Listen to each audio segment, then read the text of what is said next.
in this room right now, you care about the Loss and Damage Fund.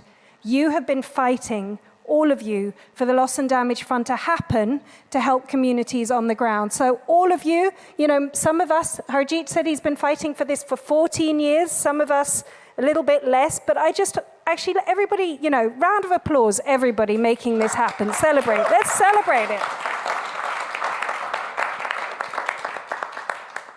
Thank you, everyone. This is actually a very historic moment, and we have to celebrate it, but we also have to take a breath and keep fighting. Because the work continues, the work is not yet done, the work is not yet delivering for communities on the ground. And as we said, it is imperfect. We know that the funding announced meant much of it is not additional, and the numbers that have come through are a mere fraction of what is needed. And there is really so much still to be done to ensure it actually benefits communities on the ground. Issues of governance and hosting, access and principles, and filling the fund with real climate finance. All of these issues still remain to be resolved. So we have a panel today to think about, what next when it comes to the Loss and Damage Fund, because we need to keep up the momentum. We can't just rest on our laurels. We can't just say we've won and go home and expect it to work. So the work continues here, and it starts today. So we have a wonderful panel. We have, to my right, Criselle, really, Mejillanon, from the Environmental Science for Social Change. Environmental Science for Social Change, which is a Jesuit research and training institute in the Philippines. She's going to give us an overview of what we can do to ensure that the Loss and Damage Fund really reaches communities and meets their needs. Harjeet Singh, many of you know, from CAN International, will then give us some insights on what does it mean that the Loss and Damage Fund is likely to be hosted by the World Bank? What are the questions of governance? What does that mean for access, etc.? And last but not least, Mariana Paoli from ActionAid will take us into the questions of, what does it mean for financing and fair shares and these other questions that will continue to come up. My name is Teresa Anderson. I'm with ActionAid International, and I will pass on first to Criselle. Thank you. Thank you, Teresa. Oh. Hello, test, okay. Thank you very much, Teresa. So I'll just hold the mic closer to my face. So good afternoon, everyone. It's an absolute pleasure to be speaking before you today and be in the presence of such a distinguished panel and audience. And I'm very deeply grateful for this opportunity to be able to speak. So first and foremost, in terms of, Teresa mentioned that most of us have been fighting for loss and damage our whole lives. Well, I haven't been fighting that much long, but I don't consider myself an expert on the issue, but our institution, ESSC, has first-hand experience in accompanying climate-vulnerable communities, so this is where I'll be speaking from today. I'll be sharing first about a specific community in the Philippines where loss and damage has become part of their reality, and this is to further deepen and contextualize why the newly set up Loss and Damage Fund needs to be directly accessed by vulnerable communities. So as you may all know, I'm pretty sure that the Philippines is highly vulnerable to climate disasters. Geographically, we have the Pacific Ocean to our east, which is also the largest climate determinant in the world, and that's where we get all of our weather, all of the typhoons. In the span of just 10 years, the Philippines has been hit hard with 2 Category 5 typhoons. We have Haiyan in 2013, and then we have Rai in 2021, and this happened when the COVID-19 pandemic was at its peak. So these typhoons, as I mentioned, since they come from the east, they move westward and they leave devastation in its wake. And many of the marginal settlements in the Philippines are located in geographically risky areas. So these are areas that are prone to landslides and storm surges. And of course, these people who live in the marginal settlements bear the brunt of its impacts. And I'll be sharing about this particular island. It's called Noknokan Island as one of these settlements. So just to give you a bit of insight on what Noknokan Island is, because I'm pretty sure it's pretty much under the radar when we talk about the climate, dialogue. So it's a tiny village of around 200 houses with a population of 2,000 people. So this island, it's actually situated on a sandbar in the margins of the Visayas region in the Philippines, and it's located approximately 18 kilometers from the municipality. And this community, for their livelihood, they rely on artisanal fishing, which they sell in the municipal market, and they have to travel over 18 kilometers to get there. So in the community, water security is actually a critical concern. The water that they use for consumption, they gather through rainwater catchments since they are unable to tap the groundwater sources as these have become salinated due to saltwater intrusion. So to put it bluntly and vividly, I'm sorry for this, but it's technically an informal settlement in the middle of the ocean, just to give you a better picture on what the community is like. So when Super Typhoon Rai hit in 2021, many of the houses and fishing boats in the community were destroyed, and they only had the church and the school as the evacuation sites. And it's been 2 years since then, and the community is still struggling to adapt and rebuild. And just to illustrate how deep this struggle is, when our team visited the island a few months ago, and the community shared their struggles, they said, "We are here until we die." So this story of Noknokan Island is one of the countless shared realities, especially in the Global South. And this underscores how critical the Loss and Damage Fund is. So now that we reached that landmark agreement on day one of COP to operationalize the fund, how can we now ensure that the funds are directly accessed by vulnerable communities such as Noknokan Island? So just to echo a study recently published by SIDSE entitled Making the Loss and Damage Fund Accessible for Vulnerable Communities and Civil Society, recommendations based on experience with the Green Climate Fund. So keeping in mind the lessons learned from the GCF and drawing from the stories of climate vulnerable communities such as Noknokan Island, I hope to echo and share with you 7 learnings and recommendations for the operational mechanisms of the Loss and Damage Fund. So first and foremost, the LDF must effectively help people in emergency situations. The fund needs a priority focus on vulnerable communities. This means that the governance board of the fund should be represented by vulnerable communities and civil society organizations, humanitarian institutions, and faith-based organizations. Second, this fund needs to reach the most remote and highly vulnerable communities, even in areas where there is conflict.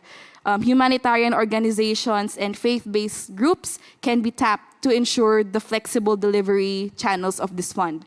Micro-grant windows for direct support to local communities also needs to be set up. Third, the fund support package must not be exclusive to government agencies. It needs to be directly accessible to subnational actors on the ground. Fourth, the fund needs to have a strong rapid response capacity, ensuring that making decisions on utilizing this prearranged support package are done within 24 hours, since climate change waits for no one. Fifth, the fund needs to be gender sensitive and responsive. As we know, women are disproportionately affected by loss and damage. So women also need to be represented in the governance of the board of the fund. And then sixth, vulnerable communities, or countries rather, need to develop national loss and damage mechanisms to ensure effective channeling of funding to vulnerable communities. And then the seventh point, which is also most important, the operationalization of the fund needs to be human rights centered. Loss and damage is a moral imperative and a justice concern, as we are dealing here with the survival of lives, livelihood, and cultures, which are all at stake. And these people have done the least to contribute to the climate crisis. So with these calls and recommendations, we believe that the new Loss and Damage Fund will be able to deliver in an effective and just way for climate-impacted communities. Thank you very much.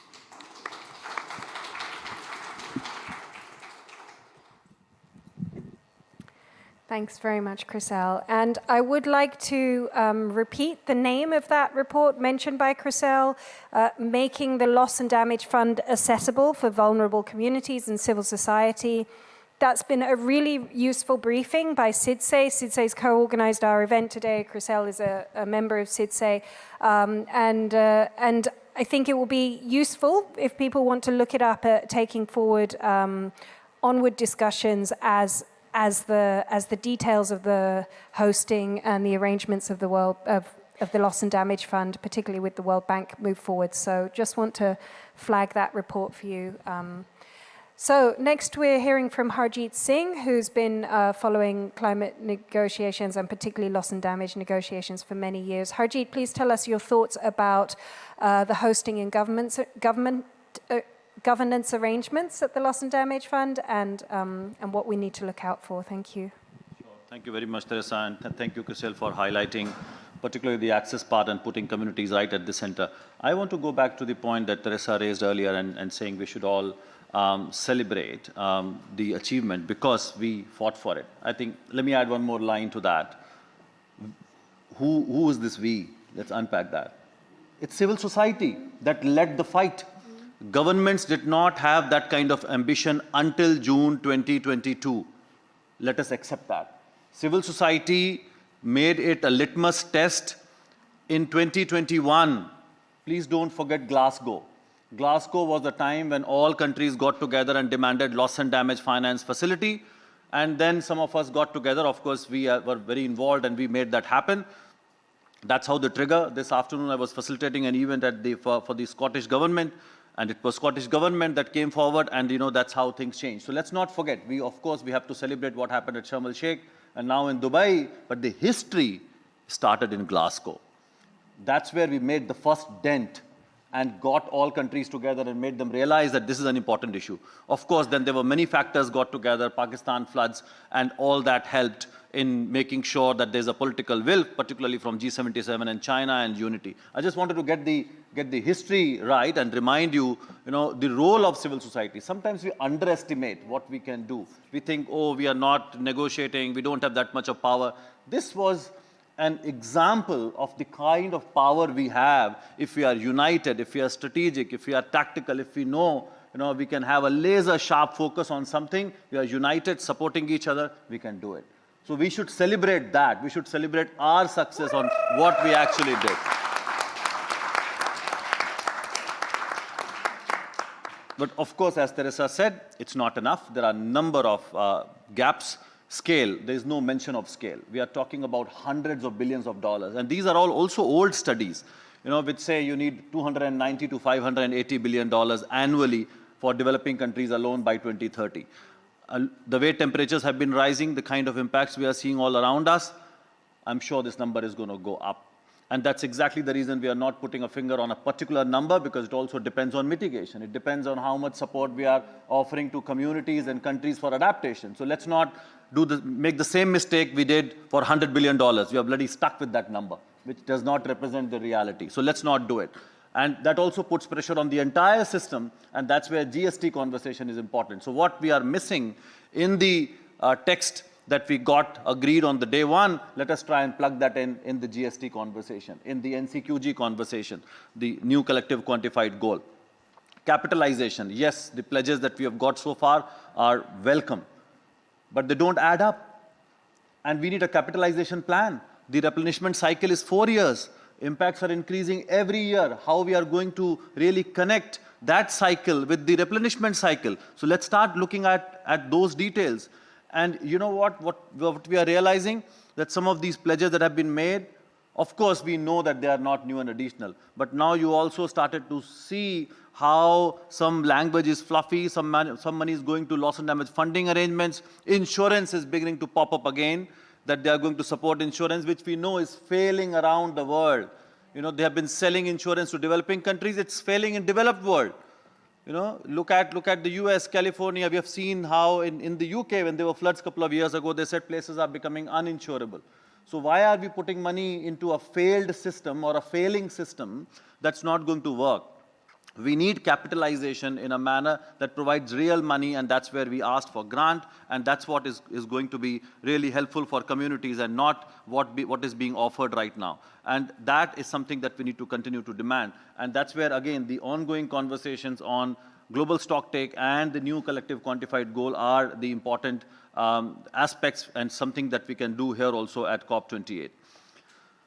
Now, of course, we will try and get as much as we can in this process, but going forward, World Bank, which was a major bone of contention. Developed countries kept pushing for it, developing countries resisted, but eventually they agreed, because developed countries said, it's a matter of speed. If you house it in an existing institution, we'll be able to provide money quickly. Okay, now the pledges have come, and we need, of course, a lot more. Let's see how quickly money reaches people. So that's a test. And developed countries pushed, while developing countries wanted to make it real, and they put certain conditions on the table. And those conditions were good. And again, we must also congratulate ourselves for working very closely with developing countries to make sure that World Bank now, with getting this money and fund, cannot just get away with whatever it has been doing for the last several decades. It has to now change its governance system. So the governance, the guidelines that have been developed, the instrument that has been put forth, is going to be supreme. That is written in the document. So World Bank's policies are not going to be applied. Rather, the decisions taken by the Loss and Damage Fund Board are going to supersede, be it about selection of the executive director, be it about eligibility criteria, which was a massive fight on who is eligible. It's also about direct access. And that the point that Criselle was making, which is so fundamental, and the one that another victory that we have, let me mention it here. We talked about community direct access window. We talked about that in May 2021, the paper that we wrote together, which was then Loss and Damage Finance Facility, why and how. Since then, we have been fighting for it, and I must mention, we got it. Read the language, it says communities are going to get money directly. Of course, those processes are going to be worked out. We wanted a specific window, but it is there firmly and strongly. Now it is our responsibility going forward to make sure that those policies and processes are such that make it easy for communities to directly access through their organizations. And that's something that we should be working very closely with the Loss and Damage Fund Board. So even if World Bank is going to host, there are 3 exits that have been built in the system. 2 hard exits, 1 soft exit. In the next 6 months, World Bank has to confirm that all the policies related to access and eligibility, they are going to make those changes on. That's a commitment. And then by COP29, they have to do it in writing, show us that policies, that they have done it. And in both the situations, if they fail, the board is going to decide, Loss and Damage Fund Board is going to decide, you are out, you are going to get another host. It's very clear in the document, please read. And the third exit is around the performance. So after COP29, they're going to be given 3 years to then implement those policies. If they don't, then a performance review will happen and they're going to be chucked out. So it's an interim arrangement with some very robust conditions. And that's exactly the role of civil society, is to make sure that those conditions are met and we hold the World Bank system to account. Again, going forward, I'll be quick, Teresa.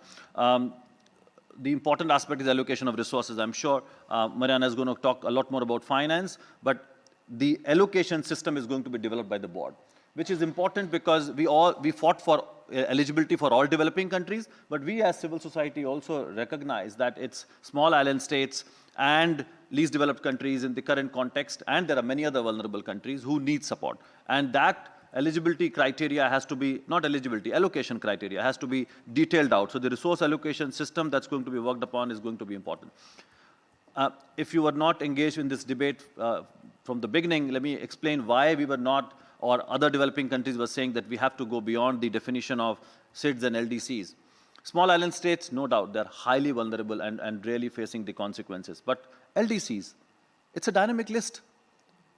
Last month, Bhutan, from my region, is out of that list, just because the per capita income has increased slightly, but vulnerability has also increased. In November 2026, Bangladesh and Nepal, again, both the countries from my region, are going to be out of that list.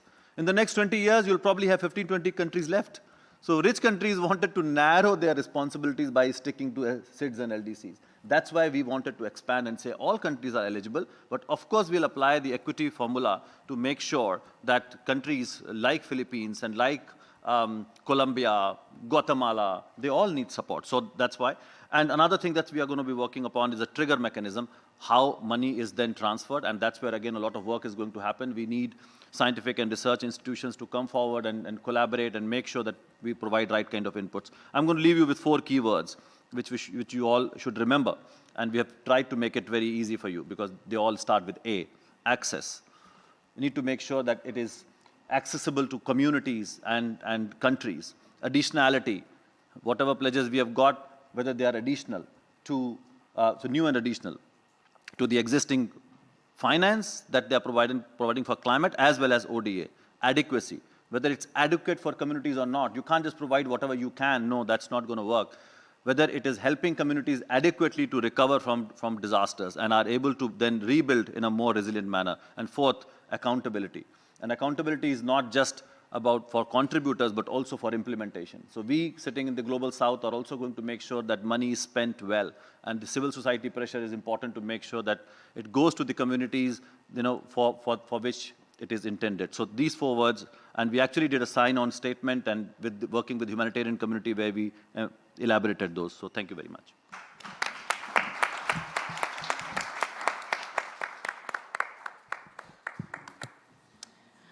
Great. Thank you very much, all, and good afternoon, everyone. So now we have a quick question. So the fund was established, and we started to see a few pledges moving forward. But what does it mean from a fair share point of view? Perhaps I just wanted to go back to some of the things, some of the principles from a climate finance lens of what we want to achieve here. So in terms of the loss and damage finance, what we have been talking about in terms of scale is something that really reflects the responsibility of the big polluters, the historical polluters, to really provide that foundation to fulfill their solidarity and really make those pledges based on the polluters pay principle. Now, one of the things that we have seen on and on in these negotiations is actually how climate finance has been repackaged, reallocated from adaptation, from ODA to actually to being filled in the loss and damage fund. So there is a big question here, which is essential, that loss and damage money is new and additional, and this is not what we are seeing so far. Also, a question on the quantum. How can we make sure that it's really needs-based, and going back to the 4 A's that Harjeet was mentioning, that's really adequate, but also predictable and based on a precautionary approach. There is one thing that I would like to center here, in our discussion on what a fair share of money means for the loss and damage fund, is the role of public money to fulfill that fund.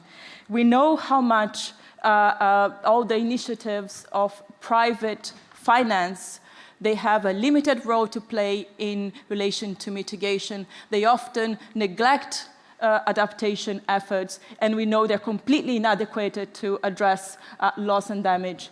So there are no profits to be found on loss and damage. So once and again, we really need to make sure that now that the fund is established, how can we really ensure that public finance at scale is made available, and it's grants-based, not more loans, thinking that already 57% of revenue of the least developing countries is already used to meet their debt payments. So with that in mind, it was back in May, ActionAid calculated what would be the fair share for the UK to pay for the loss and damage fund. And that would, the way we calculated this is looking at what what would be in terms of the fossil fuel phase-out equivalents on finance, and it would be between 12 to 15 billion pounds. Now, and one thing that we really presented and make the case on that report is actually new money is available through the forms of different taxation. For example, if we look at these different sources here that I'm mentioning on this table, you can stop fossil fuel subsidies, right, and redirect them to other sources. Wealth taxes, making the rich pay. The financial transaction taxes, climate damage taxes, fossil fuel producers, all those taxes based on polluters pay principle are really important. Last year, the revenue of some of the biggest fossil fuel companies, Shell, Total, etc., were about 200 billion US dollars. Actually, this would be kind of equivalent what would be a fair share of the G7 countries to put on this loss and damage fund. So, you know, it is possible. What we're missing here is really that political will to make it happen. Let's have a look at the pledges so far. What we have at the moment, and these are like NRDC figures, is about 655 US millions for the fund. Is that a start? Yes, absolutely. Is that new money? No, not necessarily. Is that all grant space? No, not necessarily either. So when you look at the scale that we're talking about, what we see here as just peanuts. And this is all voluntarily money that has been provided so far. So in the next 6 months and moving forward, we really have a big role to play and task to keep messaging, to keep working with the different negotiations, our governments, especially pressuring the Global North to fulfill their mandate, their historical responsibility, and provide the climate finance so much needed. And remembering also that without also further action on mitigation, phase out of fossil fuels, we are only going to see more and more lesson damage. So we have a big fight ahead, and I just want to make sure that we'll be watching this fund really closely to make the case that it's based on fair shares. Thanks.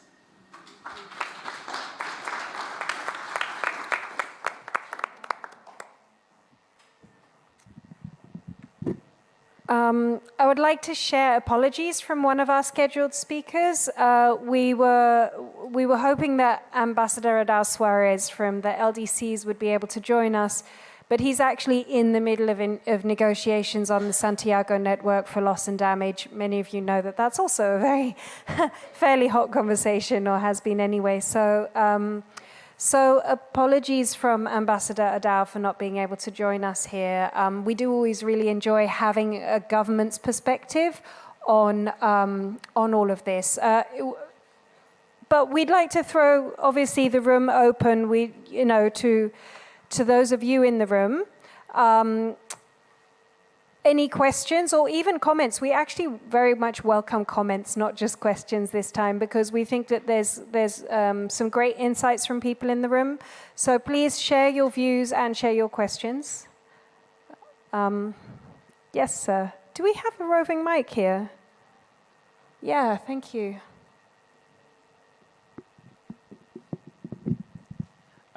Hi, everyone. My name is David Munene. I work with the Catholic Youth Network for Environmental Sustainability in Africa, SHINESA.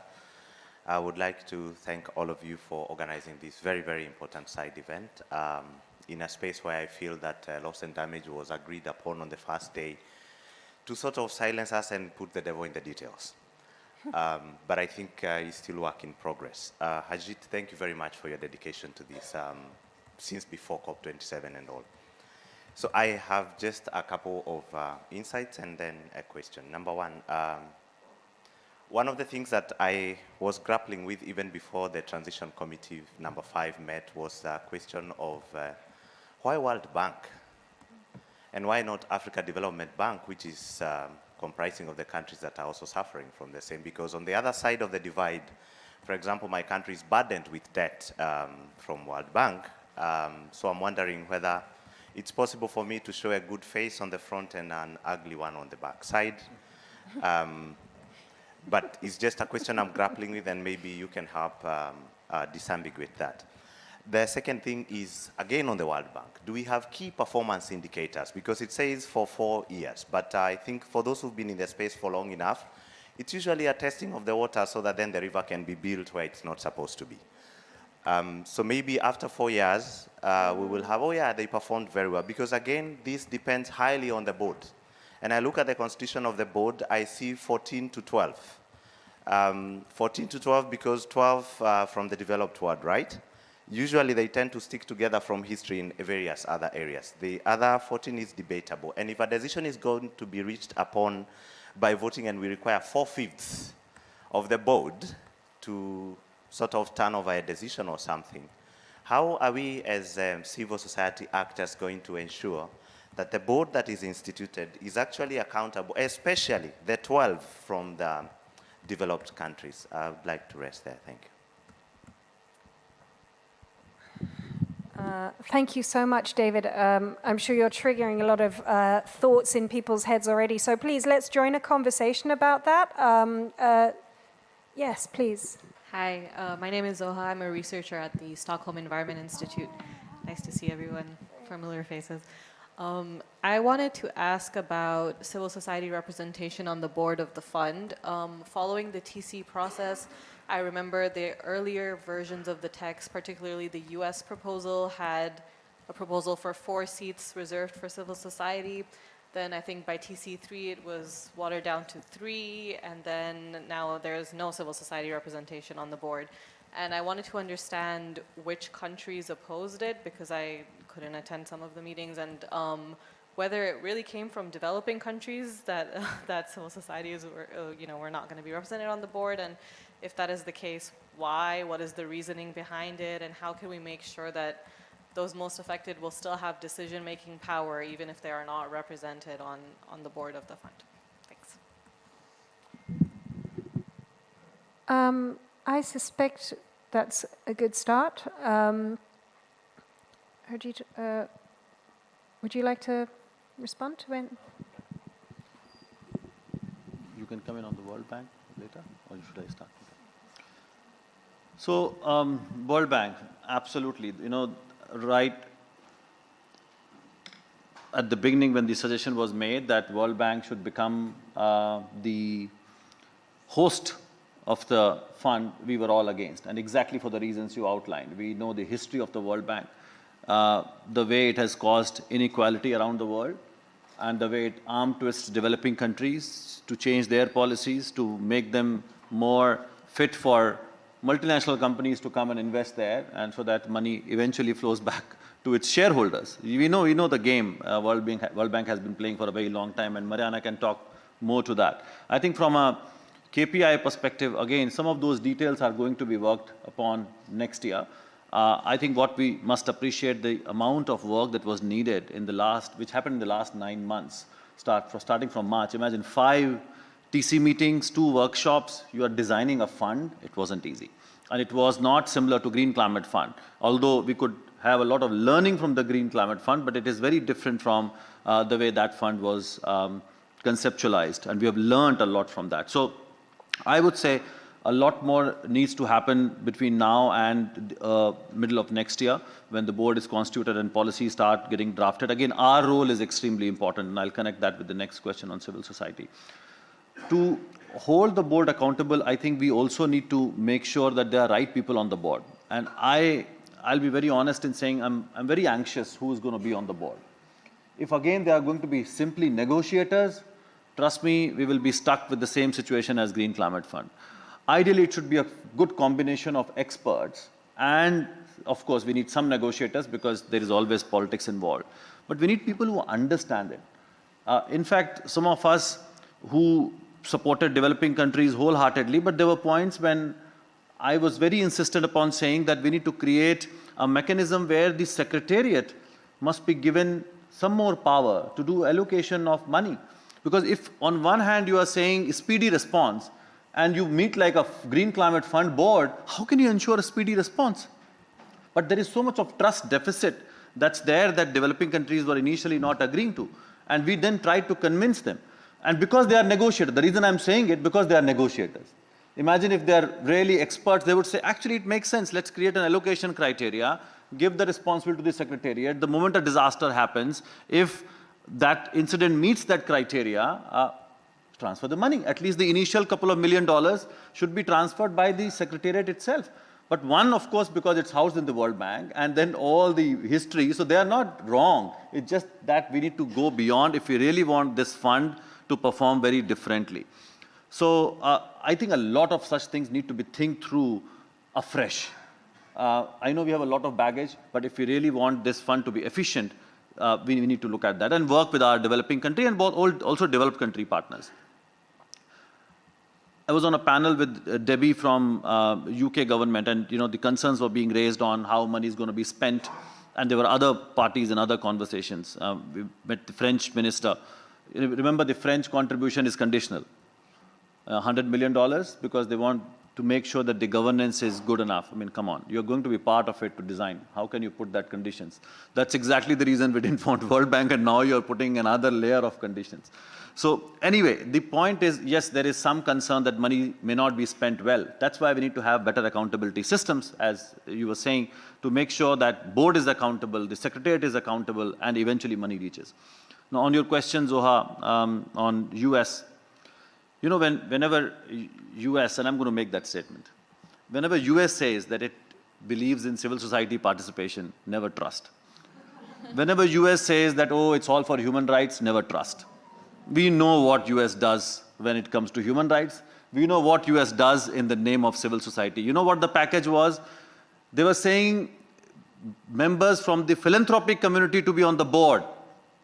So they wanted to give seats to the contributors. And who are going to be the contributors from the global north? So the balance that you are seeing would have been very different. Because if you have 4 contributors sitting on the board, and when you say, what their point was, if you want to be on the board, become a contributor.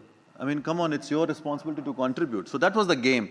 Also, when they say civil society, it was private sector.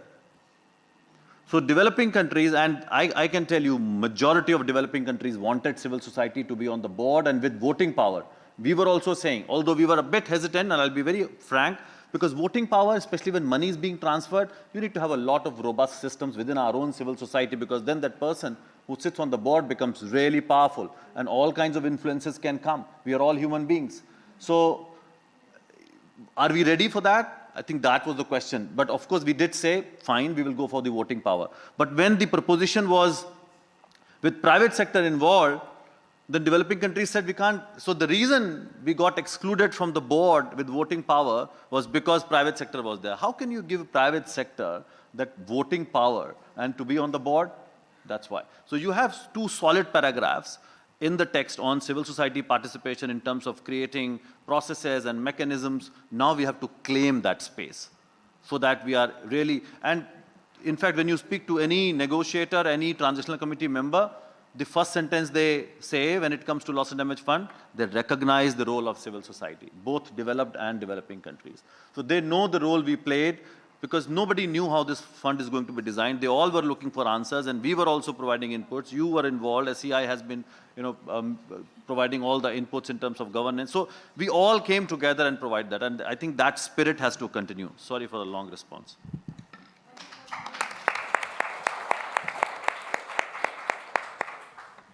If I could just add a few reflections on the challenges that we have ahead with the World Bank. First of all, it's an institution that, since the Paris Agreement was agreed, it already releases about $15 billion for climate finance, for fossil fuels expansion. And yet, that same bank is hosting this loss and damage fund. The challenges on government that Harjeet has already mentioned, yes, we do have a chance to, in theory, have a more balanced representation of Southern voices on the board vis-à-vis of what the World Bank is, which is essentially Northern dominated, is still the decision-making and accountability there will be key. But the approaches on how the money, how funding is capitalized, when you look at all the efforts that the World Bank has been doing, for example, with the cascade effect, the narrative from the billions to trillions, and really now doing this, what is called the second evolution roadmap, which tries to create the enabling environments, how to de-risk, how to make private sector first approaches, private finance and financialization really as the golden solution to really capitalize the bank to provide a lot more climate finance.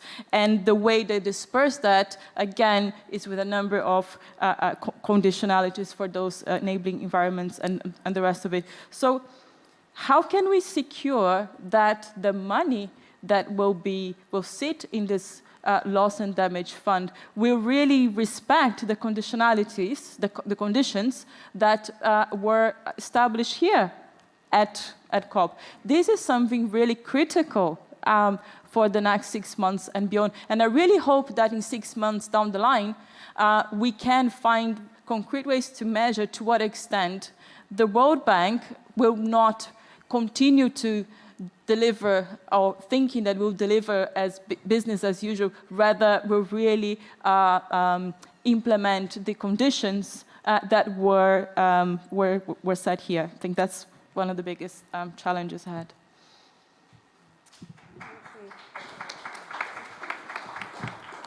And I will actually use my, my prerogative as well to pitch into this conversation. Mariana really touches on the way that the World Bank, theory of change has been about de-risking. We've seen how across these negotiations, so much of this tension between the conversation about public finance and private finance is really causing a lot of conflict around how climate finance is being defined and distributed, and what its real impact is on the ground.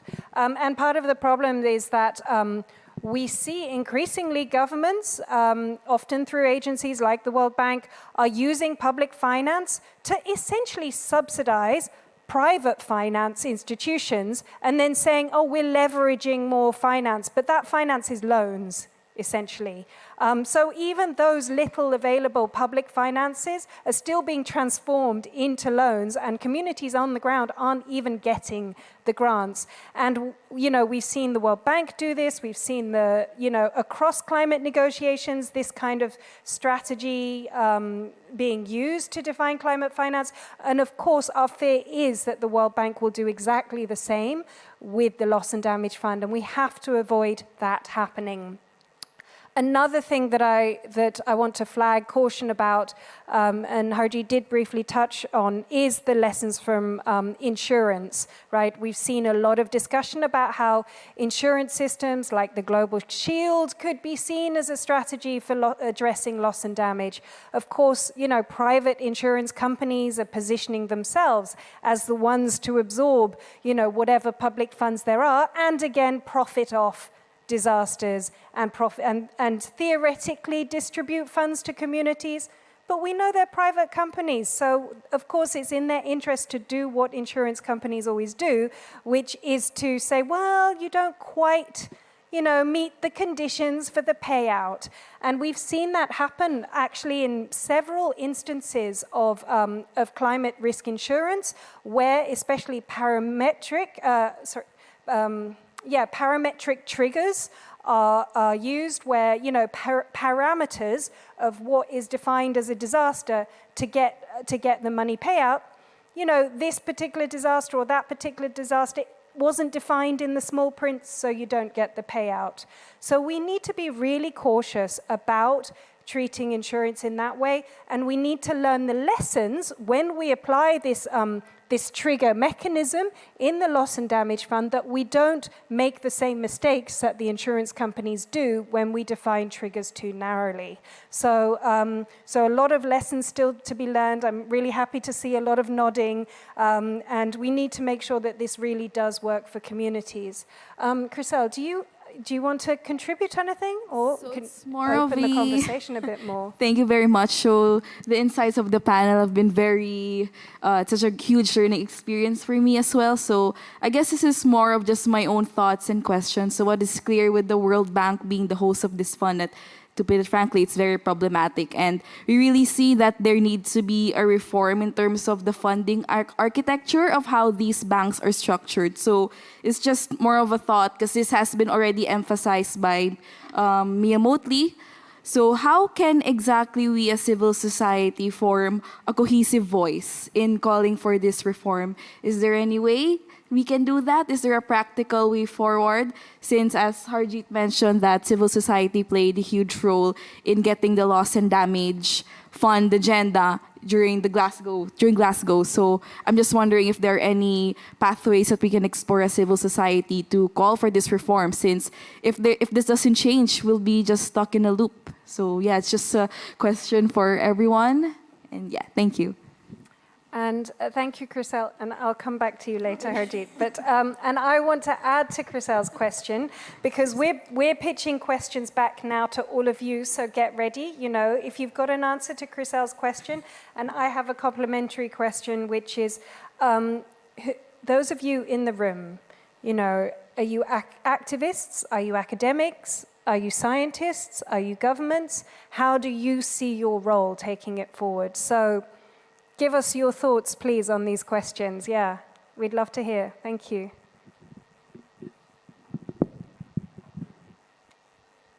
So I guess I have three things. First, a reflection that I've been thinking about a lot is something that my friend told me, actually. The U.S. pledge to the Loss and Damage Fund is obviously $17.5 million.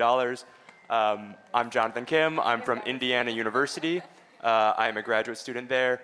Indiana University just paid our coach $15 million to fire him. Not even to do anything, just to fire him. So that's been something that's been swinging around in my mind a lot, and it just sort of puts to scale the contribution the U.S. believes it's making. So that's one thing. To your question, Teresa, I'm a graduate student. I study how politics constrains policy instrument choice and design.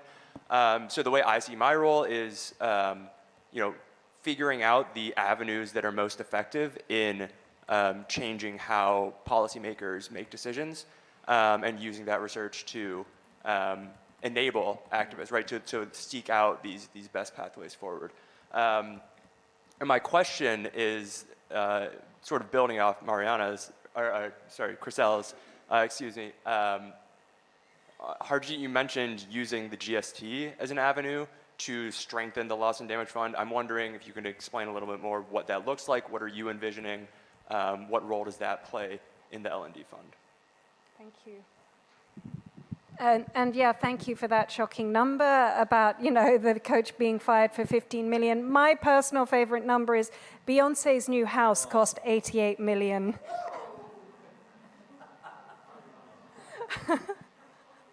Yeah, so if we could get a couple Beyonce houses in the mix, that would be useful. Please. No, we can have a mic. I'm Lisa Sullivan with Maryknoll. We were one of the shadow sponsors from afar. We don't have the expertise. We do see this such as an issue of climate justice, and so we need that expertise. I sit in a desk 10 blocks from the World Bank. I also had a lot of dialogue with Christina Chan of the Transitional Committee. She was very open to listening to faith groups. So we have that dialogue, we have that proximity to the World Bank, but we don't have the expertise. And so we need those connections to share with our large faith networks that I think can have a large role in making sure this fund is what it needs to be. So thank you for that expertise, and we just need to keep those channels going. Okay. There's one behind you.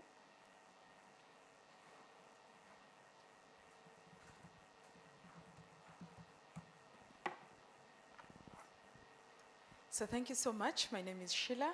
I'm so glad that quite a lot has been spoken. And for me, it was a reflection on, first and foremost, I was hoping to hear if there is any intentionally or internationally agreed definition on loss and damage under the convention. Why? It might look very weird, but then I'm suspicious that it will also be defined like any of those funds, the adaptation fund, or it will be misconstrued as humanitarian financing.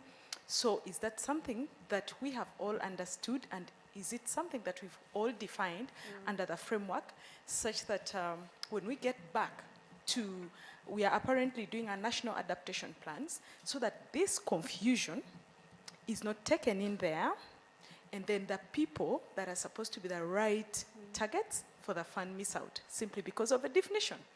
Yeah. That is one. The other is that I am thinking that as members of civil society, that when we had this last year at Sharm el-Sheikh, I was also hoping that we internally or at national level would do advocacy or studies on our readiness to access the loss and damage fund as countries, so that what do we bring to the COP28 is the factual data that shows and says, wait a minute, even if you people are negotiating, this is what we have found out. We took a bold step as Uganda, and we did a study on Uganda's readiness on the loss and damage fund. Can I shock you? We are only 11% ready. And so what do I take away from here? That we have a problem with institutions, we have a problem with capacity, we have a problem with governance, and now we are releasing funds, and we are not even yet about to correct the systemic challenges of the GCF, of the GEF, and now the loss and damage fund. And the question is, are we just here? Is it rhetoric? Are we really speaking about the climate realities of the last mile person on that flashboard? Because if we have weak systems, and we have a whole report that shows that we have weak systems, that our institutions are not yet prepared, that we have policy frameworks that are overlapping, we don't know who has the mandate to host the fund in country, and then we come and say that, fine, let's go full blast. We also did a technical note on how to measure, verify, and report loss and damage fund. Is that something that has been talked about? Unfortunately, we were not here on the first day, and so we are not sure if the MVR technical report was also presented during the negotiation, such that we're able to track not just commitments, but performance. And so, something that looks like, can we create a feminist fund, if you allow me to use the word? Because then it would be transformative, it would ensure a just transition, it would ensure equity, and by the way, it would also address the human rights issues, governance in that fund. So can we make this fund much more better than the previous fund? So as civil society who are seated here, before we come from the demand end, what have we done to the supply end to ensure that we have reports, we have studies that will individually in our countries demonstrate as to whether we are ready? So that when we come to these pavilions, we speak with a lot of confidence and say, yes, whereas we are ready, but we have a weakness in our systems, we have a weakness in A, B, C, D. So does that form the criterion for which you are eligible to access? So who defines the eligibility criteria for accessibility of this fund? Who defines it? Is it the person with the money? Certainly, if the person with the money defines it, then we shall all be locked out. I submit. Thank you. Thank you.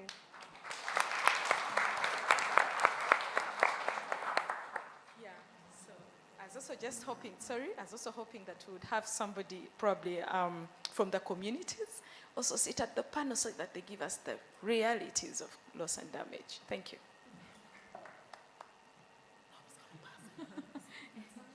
Microphone, otherwise I'll continue speaking because this is a very...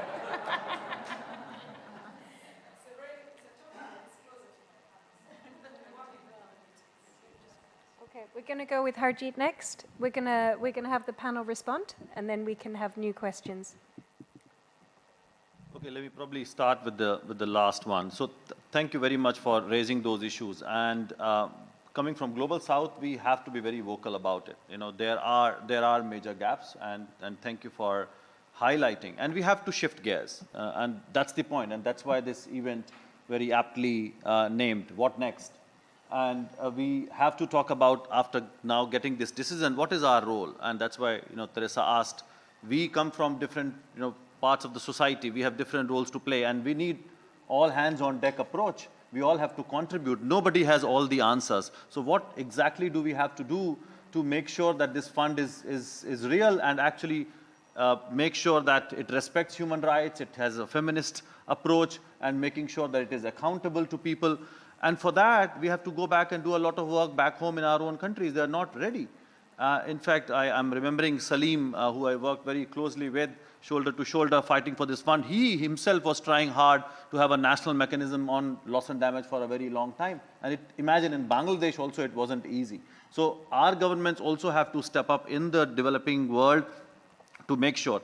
And that's why we should not be hesitant. Next year, when we are going to work on the allocation framework as well as some of the accountability mechanisms, we should make sure that those principles are very strong and robust, so that when money reaches governments, they are spending it properly. We fought with them, we fought for them to make sure, and we know that a lot of money needs to go to governments, because infrastructural reconstruction is something that communities cannot do, right? That's the reason we also fought for community access window, so that they can also directly access, while government should also involve communities. So absolutely, there's a lot of work that we need to do, and the definition of loss and damage can also be dealt with the allocation framework. Since I've been involved in this area, so the reason it was not agreed because of because of the liability. I think we've crossed that line. We have now reached a point where we got this fund, and even US has come on board. I think allocation framework gives us an opportunity to agree to the definition, if not the formal definition, at least the elements that will determine who gets the resource. So I think that is very much possible. I also wanted to build on what Teresa was saying on insurance, and I would rather point a question to Teresa, because she has done a lot of work on social protection, and which connects to the previous point. We have those solutions. And if Teresa can outline and share what those solutions are, those solutions need to be funded. We don't have to innovate and come up with new solutions on ground. There are many solutions which can respond to loss and damage at the country level. This money should fund those solutions, than now saying, because we have got money, now you create new solutions. Solutions are there. Developing countries have been trying. Communities have been responding. They have, what they lack is resources. So again, Teresa will outline that. That's a request, Teresa. It's a reverse, role reversal. On innovative sources, I want to also talk about this kind of landmine, rather. Bad analogy in these times. But the reality is, we as civil society talked about innovative finance for a very long time. We were initially talking about adaptation, mitigation, and now eventually, when we got a decision, it's linked much more with loss and damage. We are talking about shifting fossil fuel subsidies, putting a levy on fossil fuel extraction and financial transaction tax, and again, Mariana did talk about it. I think the important thing is to recognize the politics around it, and when developed countries pick something up, an idea like this, we really get nervous. They now want to talk about innovative sources a lot more than us. What does that mean? That's something that we have to really watch out. And for us, public finance has to be the main source, and you highlighted that part. And the reason I'm saying is from a very recent example. With full credit to France, France did try to actually persuade IMO to start looking at levy on shipping so that some money can be diverted for loss and damage. And I could see and hear Jean-Christophe talking about it just before the Paris, this financial summit. And then at the summit, there was commitment being made that yes, we are going to be doing it. Then we reached London meeting in July of IMO. What IMO said? We are not ready. We will think about it. And even if we raise money, we will be actually using that money to green our sector. That's exactly the reason we said loss and damage fund has to be paramount and not funding arrangements, because funding arrangements are beyond our control, right? So what IMO is doing, what IKO is going to do, what other financial institutions are going to do in terms of putting levy or not, is beyond our control. So that always needs to be complementary, not the main source of funding. While it's a good source because it ensures automaticity which is needed to fill the fund, then you're not depending on pledges. But that nuance has to be understood. There's a give and take involved there, and there's a risk involved. So that's why we need to really understand that part. And I look to you, Teresa, on social protection. Well, maybe I can come to that, but Mariana? Just two quick reflections here. The first one is just because some of the institutions in the Global South might not be ready or as ready as they should to really provide how the accessibility of the funds, on how the accountability, etc., should not be used as an excuse that the way that the funds are dispersed are solely controlled and decided by northern-based institutions. So we have to bear in mind how that is used in terms of how the developments of the funds are established. My second point is actually maybe linked with something that Criselle was mentioning in terms of the reform that has been said and was present on Mia Motley Bridgetown initiative and all the rest of it. I think there are two kinds of reforms that we are talking about. Yes, we all agree that multilateral development banks and international financial institutions are not fit for purpose to develop to deliver the climate finance and development finance that we need. But it's not that they need more money to keep implementing the neoliberal ways, more debt, and the rest of it, the ways that they have been doing. What we're talking here is about a reform that actually provide more finance, debt-free finance, without conditionalities, the kind of reform that really addresses tax evasion, tax avoidance, illicit financial flows, and that can actually create the frameworks for proper taxation for this kind of new innovative sources of finance. So maybe innovative sources is such a big word that is kind of being used both to attract the kind of the private finance or financialization that we see the likes of the World Bank promoting, etc., as well as to address some actually of the new ways to through taxation that we need to get the public money that we need for climate finance. So we have to make a distinction about what kind of reform that we really need. Teresa, I did not respond to the GST question. Yeah. So GST and loss and damage. So we do have very specific proposals on that. So first, we want to see the scale being mentioned, as it is not mentioned in that. So there's a language. In fact, I would request you to pick up today's ECO if you have not. So we have written actually 6 points in that ECO, and that's exactly what I'm referring to when I speak. And yesterday we worked upon it. So first, scale.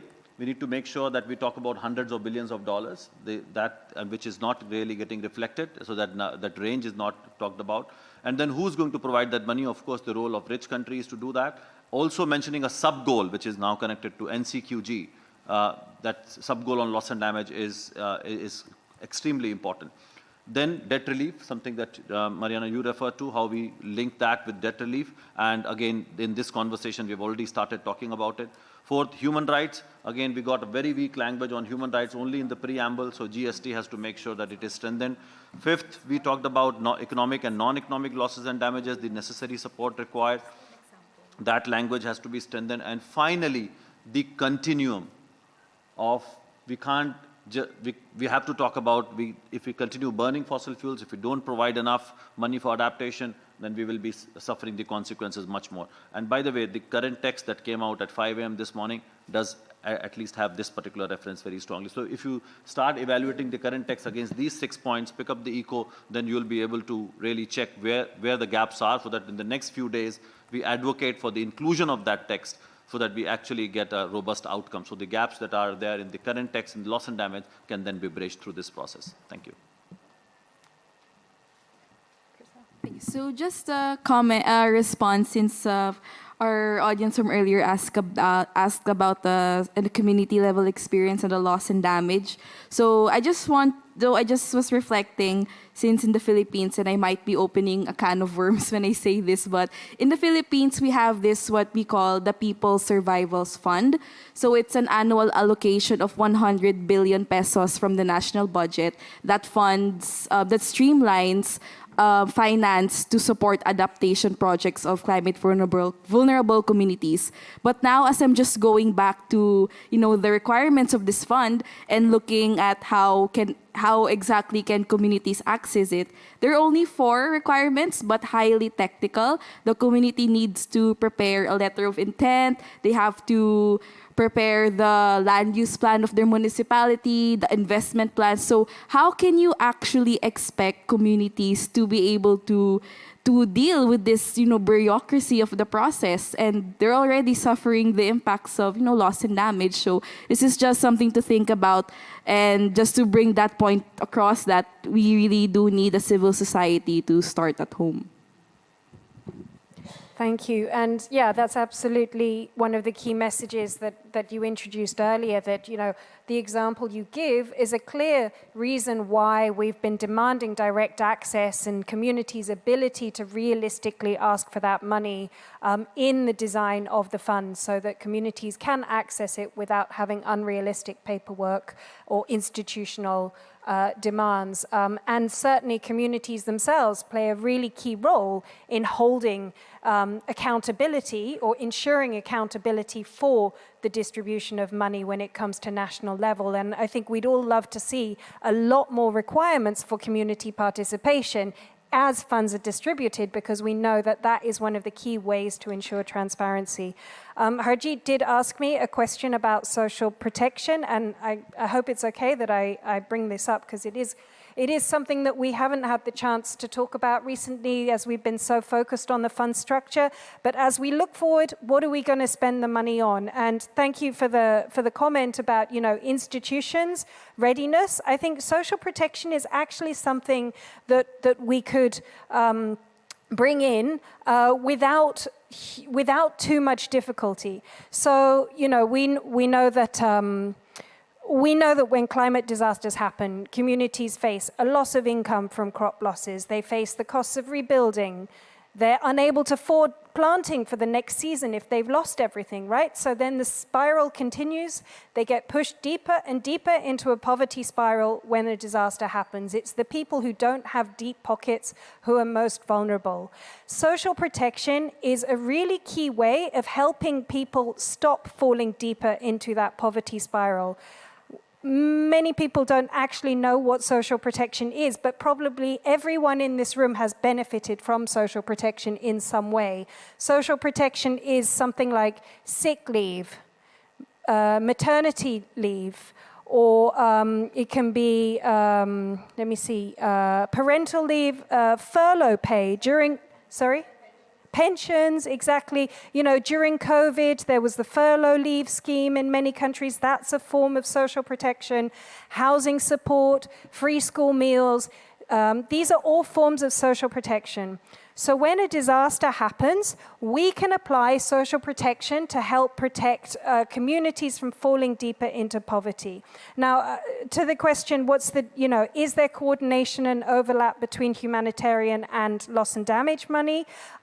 Yeah, theoretically, humanitarian response happens in the initial 6 months, sometimes a year after a disaster, the initial response, the initial saving lives. And loss and damage, to simplify, is the longer term rebuilding and recovery efforts. But there can be overlap, and sometimes that's not necessarily a bad thing if it's what's needed. If it's called humanitarian, if it's called loss and damage, if it's still helping, that's still fine, right?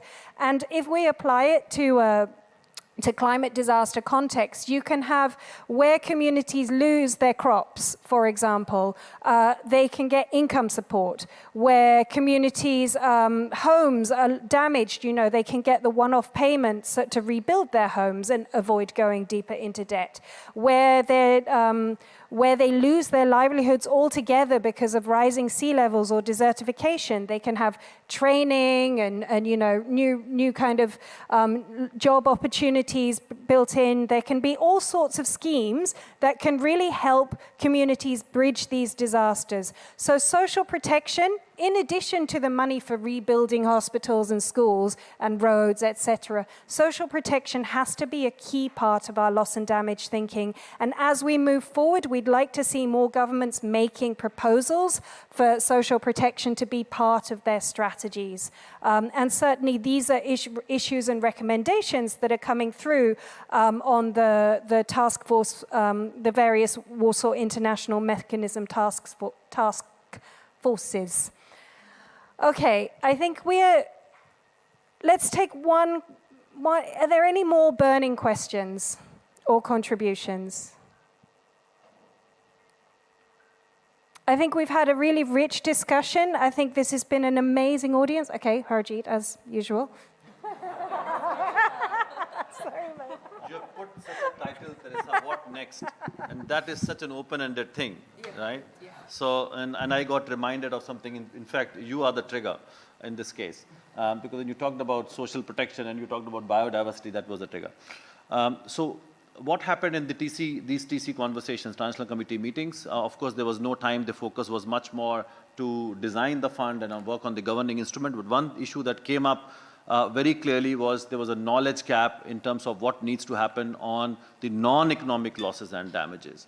And because when we just talk about fund, and as Teresa, as you said, this year and last year focus was too much on the fund, so we didn't get to spend time on the granularities on what needs to happen and what the impacts are, and as somebody said, talking to communities what they are facing. When we talk to community, we realize that there's a clear loss of language, loss of culture, there's displacement, migration, and by the way, displacement, migration language is there in the fund. Again, this is the first time we have such strong language on mobility, so that's something that gives us a good hook to now work on. So loss of language, culture, biodiversity, and mental health, for example. Some of these issues are categorized as non-economic losses and damages, but they need financial measures. Let's not assume just because we are saying non-economic, there's no finance conversation related to that. So we need to generate a lot of awareness and do some research and make that connection. And one example I can give from my own experience of working in the humanitarian sector, mental health. After every disaster, we see psychosocial care being so important. And to provide psychosocial care, you need to invest in mental health systems. That's money is needed to strengthen public health and then response systems. So it's not that psychosocial care, just because it's non-economic loss, you don't need money. You actually need a lot of money. Biodiversity restoration, you need money for that. So I think it's also important. The reason I'm saying, because I also see research community sitting here, the transitional committee asked for that information. So now the board, because the mandate is going to be shifting to the board.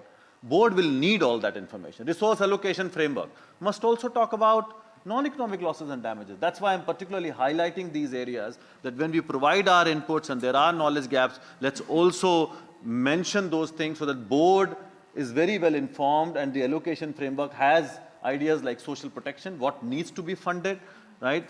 Where the gaps are. So that's why I'm highlighting. Sorry. Thank you. Right. I think this has been really actually an enjoyable discussion, thanks to all of you. And I would like to ask the panel to do a 2-minute wrap-up. Criselle, would you like to kick us off? Then Mariana and Harjeet? Can we start with Mariana? Okay, are you ready, Mariana? Sure. So, 1 minute for you, Harjeet.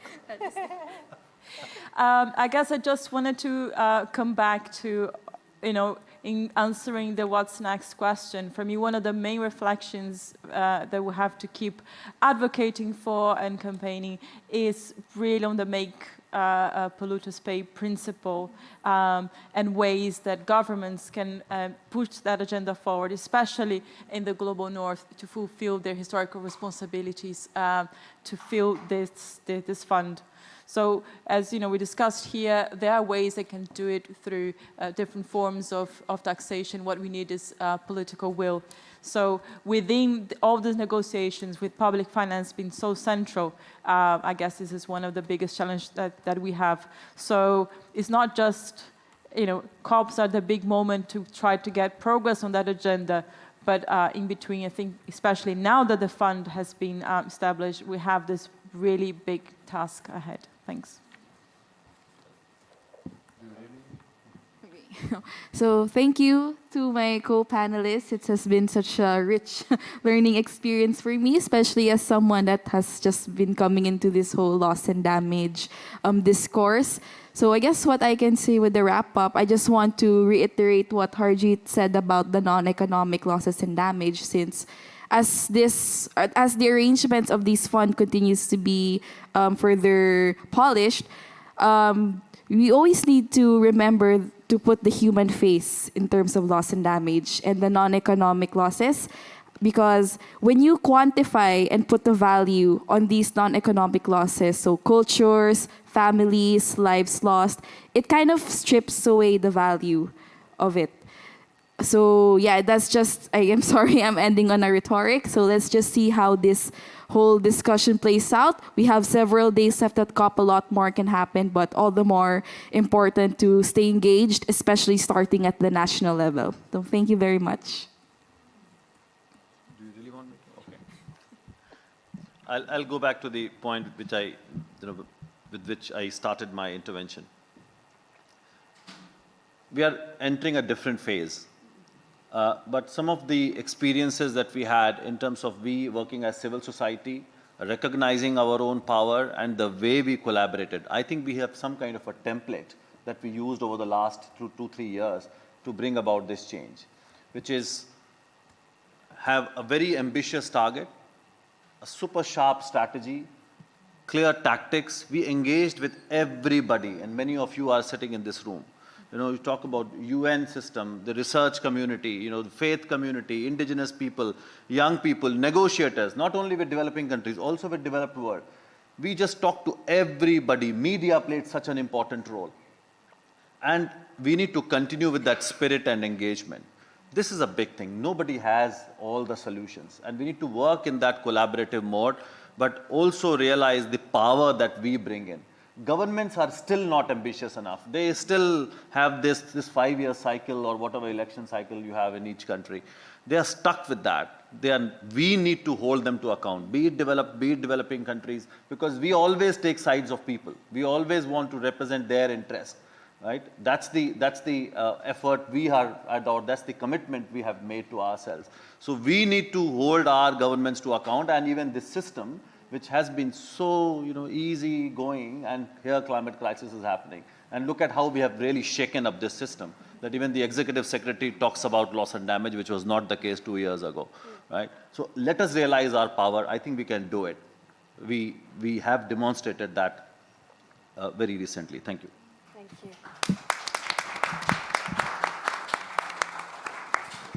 Thanks. So yeah, I want to wrap up on a similar note, just recognizing all of you in this room that have been fighting and have made us get this win that we got to celebrate a few days ago. Thank you to all of you. I hope that what you've heard here today from each other and the panel has inspired you to keep going, informed you on what to do, and let's keep the energy and the momentum up together. Really, it's going to be an exciting new phase. Let's do it, everyone. Thank you.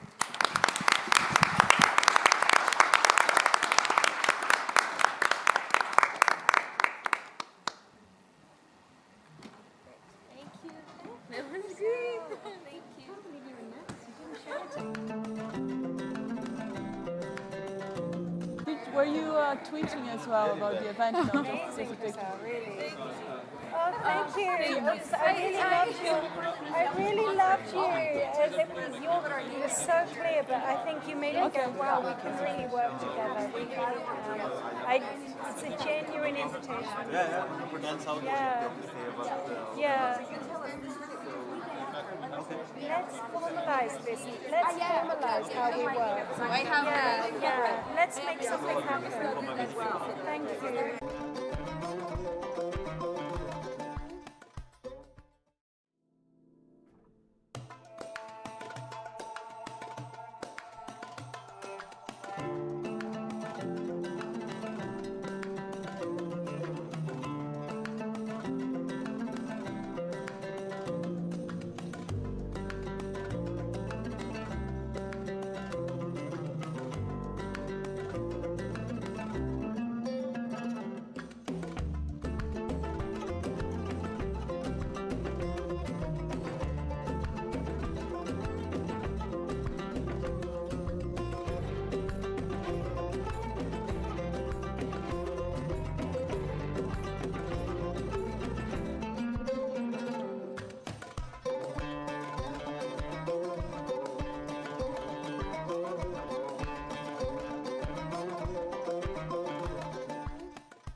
side event. I guess you're a little bit tired maybe after a full day of meetings and sessions during the COP. But I hope you will still have energy to follow this important side event because we will address an important topic. Actually, this side event is building on good news about a new fund for addressing loss and damage. I think it's a good sign that we have this fund, and we also have some money in the fund, and that's a good start. But now is the question how to move forward. But before starting to talk about that, I would just like to introduce myself and the hosts of this event, and of course also the panel. My name is Mattias Söderberg. I am co-chair of the ACT Climate Justice Group, the Climate Justice Group of the ACT Alliance. ACT Alliance is a global alliance of churches and church-based development NGOs. And we are working a lot with the effects of climate change on the ground. This side event is co-hosted by ACT Alliance and the ACT Church of Sweden, Bread for the World, PRC in Nepal, and CCDB from Bangladesh. And we will have, during this session, we will start with the 2 presentations where we learn about some of the experiences we have related to loss and damage, because that's the topic for this session. And then we will have a discussion where we also talk about what is needed now. Because, as I said, building on the decision we have about a new fund, we need now to continue to discuss how to address loss and damage, how to use the money, which will be hopefully delivered quickly through this new fund, how to ensure that they reach the communities on the ground, and how to ensure that people facing loss and damage, that they do not feel left alone, but that they feel that the international community are together with them. And when we do this, we will, to have this discussion, we need some good research and experiences. And I will start by inviting Thomas Hirsch, who is the Director for Climate and Development Advice, and Sabine Minninger, who is Senior Policy Advisor on Climate Change for Bread for the World, because you have done some research which can be very useful for the upcoming discussions about how to allocate and use the funds in this new loss and damage fund. So with those words, I will give the word to Sabine first, I think, and I'll start your presentation as well. Thank you, Matthias. Yeah, so let me start. Bread for the World developed the first Climate Adaptation Finance Index for the year 2023. And we did that to see how is the distribution of the scarce finance available for adaptation. And I would like to present it here in a setting of the loss and damage side event, because we think that there is some outcome that could be useful also for future loss and damage finance distribution. I mean, you cannot put everything in one pot, but there are some crucial points that Thomas and me would like to highlight. So could you give me the pointer? This is, okay, next. Sorry for that. Let me go back to adaptation finance. I mean, probably you all know that the finance available for adaptation is very small and absolutely not fit for purpose. The latest UNEP adaptation gap report showed very clearly that we need up to 18 times higher provision of adaptation finance. So in only 2021, there was only 21 billion US dollar provided for adaptation. The need would be 378 billion US dollar. And it also showed the OECD report that came out just before the COP started here, that there's even a decrease, a drop of adaptation finance. And we see that inadequate adaptation finance is provided at the moment given the climate crisis. Only African countries receive 11% of the adaptation finance they actually need. So Bread for the World asks a question. If so little money is available for adaptation, who actually gets it and what is the criteria why countries are receiving this? So Bread for the World measures climate justice in access to the adaptation finance provided. We do this for the first time for 129 countries. That was analyzed over the years from 2014 until 2020, whether their share of international adaptation finance corresponds to their respective country-specific climate risk. So the climate risk is our indicator that we look into the detail if they receive the funding that they need to cover their climate risk.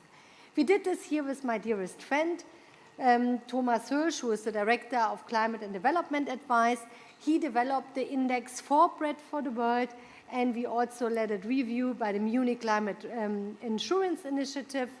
And the index takes into account two factors that you can ask Thomas later about the details, because we will only scratch it now, but it's about the climate risk, and the data is provided by EU Inform Risk, and the financial inflows that are always displayed by the OECD DAC Adaptation Finance Database. Why? We are doing this to see what is the to get more transparency in the on how successfully the climate policy goal of providing financial support to the most vulnerable countries in particular is being implemented. And we do this for more climate justice, and that is also part of the Paris Agreement, which says clearly that the most vulnerable people should be those who should benefit from support. And the outcome is actually a big scandal. It shows very clearly that 14 states with the highest climate risk are also the 14 states who are most underfunded. And that also there is a serious lack of distribution justice in international adaptation financing. And it doesn't also change if you do not take the absolute financing inflows, but the per capita consideration. There is a lack of risk-appropriate financing, which applies in particular to the most vulnerable countries. So and I would like to give hand over now to Thomas for the details of the adaptation index. Please, Thomas. Yeah, thank you very much for having me. I'm now going very briefly and quickly through the report. You can later download it to see more details. So, as it was said by Sabine, it's a quite simple two-factor correlation analysis where we took for climate risk as well as for climate finance the most reliable data, which is available for many years and which will be available in the future as well. So when we talk about adaptation finance, we only take into consideration the OECD DAC registered finance with the real marker for adaptation. We have grouped the level of underfunding or the level of funding into 4 groups. Extremely underfunded means that countries which are in this group, as compared to the climate risk factor they have, get only between one-fifth and half of the share of climate finance which would be adequate if climate finance, adaptation finance is strictly given following the climate risk. The second group is the group of highly underfunded countries, and these countries get between half of a risk-appropriate share and 64%. As underfunded, we consider countries which get between 65% of the funding which would be adequate in view of their risk and 80%. Adequately funded, we call countries which get between more than 80 and 100%, and well-funded, those altogether 3 countries which get more than 100%. The table you see here, this is the data on per capita base. If we look at the country shares, not taking into consideration the population size, it would change for countries like small island developing states with a very small population, and it would change for some countries which have a high population rate, as India and Brazil. Interestingly, Brazil is the only country that gets a quite fair share in both types of looking at it. When we look at the countries which are at the same point in time classified as the two groups of countries with the highest and the second highest climate risk, according to the data of the European Union's Risk Inform, then you find out that all of them, and it's 52 countries, 40% of the countries we analyzed, fall either in the category extremely underfunded or highly underfunded. Not a single one is adequately funded. When we look at all the 129 countries, about between 1/5 and 1/4 can be considered as adequately funded or not so much underfunded. We then wanted to understand if, maybe first this, here you see the bold black circle. If climate finance would be distributed strictly following the principle of climate risk or vulnerability, all countries would be at that black bold ring. All the countries which are inside that circle are more or less underfinanced, and only 3 are better financed, and these are all small island developing states. When we look at, sorry, let me go back. When we look at the list of countries, and I said all high-risk countries are underfinanced, then you see in this list black or yellow or red dots. I'm not sure if you can read it. What we did here was another correlation. We wanted to know what the status is with regard to African countries, least developed countries, and small island developing states. Why that? Because according to all COP decisions, these 3 groups of countries are considered as the most climate vulnerable. And you would expect that they get a relatively fair share, which is not the case. It's the case for small island developing states. Most of them, with 2 exemptions, are adequately financed. It is not at all the fact for least developed countries. They are marked with this gray dot, and if you look at the list, all the gray dots with 2 exemptions are either in the category extremely underfunded or highly underfunded. Only 2 LDCs are underfunded, and 1 is even adequately funded. All the 3, again, small island developing states. We then also looked at African countries, and this I think we can see very well here. If you look at Africa, almost all countries are marked in orange or red, meaning that these countries are highly or severely extremely underfunded, with, again, some very small exceptions, and almost all of them are, again, small island developing states. So Africa gets not its fair share. LDCs do not get their fair share. We then also wanted to understand if there are other factors, and there is a very interesting correlation with the level of fragility of a country. If you look at that, here we said, let's look for those countries which are, according to the annually published fragility index, categorized in one of the 3 most fragile categories, 3 out of 12. And then you find that all fragile states, with 1 exception, are extremely underfinanced or highly underfinanced. So we see, to come to the end now, there is a correlation that LDCs, fragile states, African countries, and altogether countries with a high risk are more underfinanced than any other group of countries. And now I hand back to Sabine to continue with the analysis. Okay, one more. This one? Willst du mit noch Afrika machen? Ja, alles habe ich schon. Thank you. So, to sum it up, what Thomas said, it is a matter of income. The richer you are, the better you have access to support, which is absolutely unfair. And it shows that 3/4 of the poorest countries are not adequately or well financed. 74% are extremely underfinanced, and 22% are severely underfinanced, and 4% are underfinanced. So none of the poorest countries has actually appropriate access to adaptation finance. What are our policy recommendations? First of all, we have to make an analysis why it is like this. We have to speak to governments. For example, I would speak to my German government and address this issue.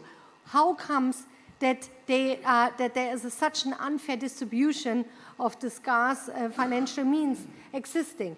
There are reasons that they're repeating, but we would like to go into the details with them and find solution to bring more equality in adaptation, in the distribution of adaptation finance.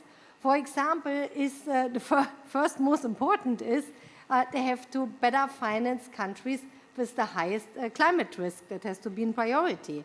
The second is also that particularly African countries have to be in focus as much as also small island development states. In our analysis, some of them are well financed. It's because they are far away and it is very expensive to finance them, and only a few people are living there. For example, Tuvalu is very high on the list of receiving adaptation finance, but it's also because there are only 10,000 people in the entire island state.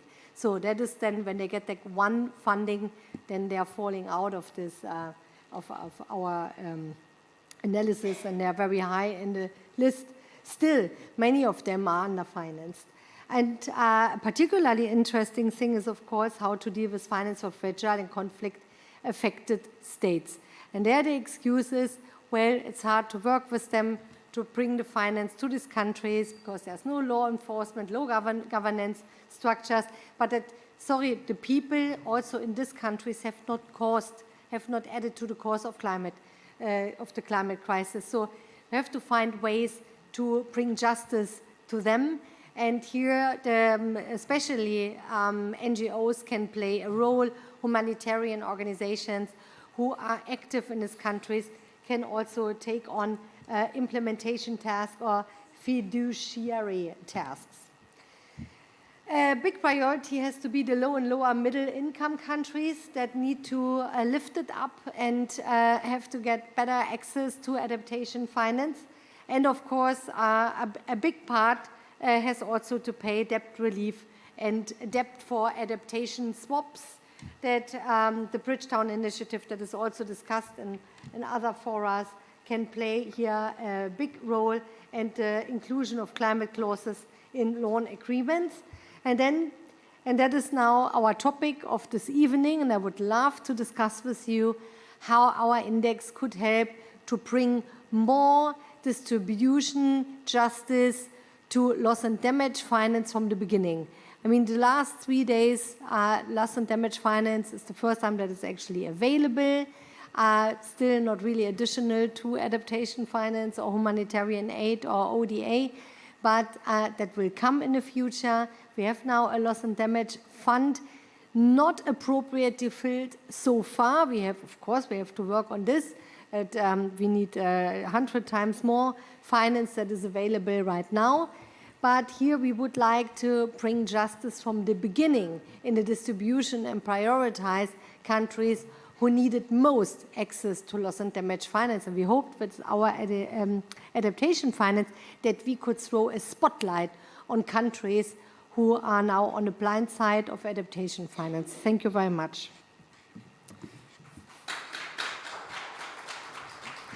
Thank you, Sabine and Thomas, for that interesting analysis. It's really good to have some data and statistics as well to rely on when we have these discussions. But we also need experiences from the ground. We need to know what's actually going on and from the communities who actually face the climate-related losses and damage. And therefore, I'm really happy that we have from the Christian Commission for Development in Bangladesh, we have both Juliet Keya Malakar, Executive Director of CCBD, and we have Faizrullah Talukder, who is head of the climate change group in the organization.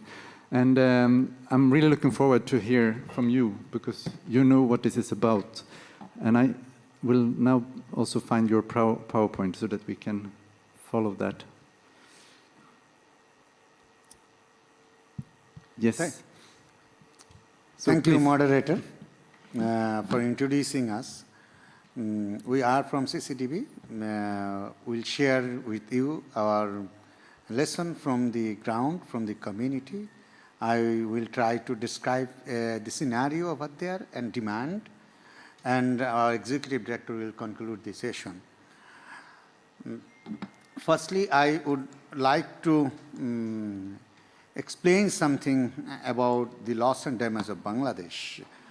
Bangladesh is one of the most vulnerable countries, ranking 7 risk countries globally. And climate change increased the frequency and intensity of different disasters, including cyclones, flood, drought, sea level rising. On an average, Bangladesh is now facing super cyclone almost in 3 years. That was previously in 10 years, almost like that. And in last 15 years, we almost faced more than 15 severe cyclonic conditions in coastal area of Bangladesh. And most importantly, the Bangladeshi people in the coastal areas, they are facing very frequent disorder in the climatic situation, and they are facing a lot of depression and different cyclones. This year, till now, we have already faced 6 situations. All those cyclones did not hit Bangladesh severely, but for each and every cyclones and each and every depression, people are suffering. Their livelihood is suffering, their economic activity is suffering. So this incurred a lot of loss and damage. That is our point of view we can observe. Even it is not a disaster. If it is not a disaster, different communities, they think there is no disaster, no loss and damage. But for each and every depression, poor community, farmers, fishermen, they incurred loss and damage. So in the last year, it was 9 erratic situation in the climate in the coastal area. So this is how the climate situation is being incurred disaster by the climate change. And a lot of problem is happening due to disaster, infrastructure, breaching and crop reduction, housing, demolishing, livestock, water and health sector. Every sector is getting worst due to climate change, and everywhere there are a lot of loss and damage. And a reference says that almost 6.4 billion USD financial losses incurred from 1997 to 2020 during the cyclones in the coastal areas of Bangladesh. In the last year, it was a huge flash flood that was recorded in worst flash flood in 122 years.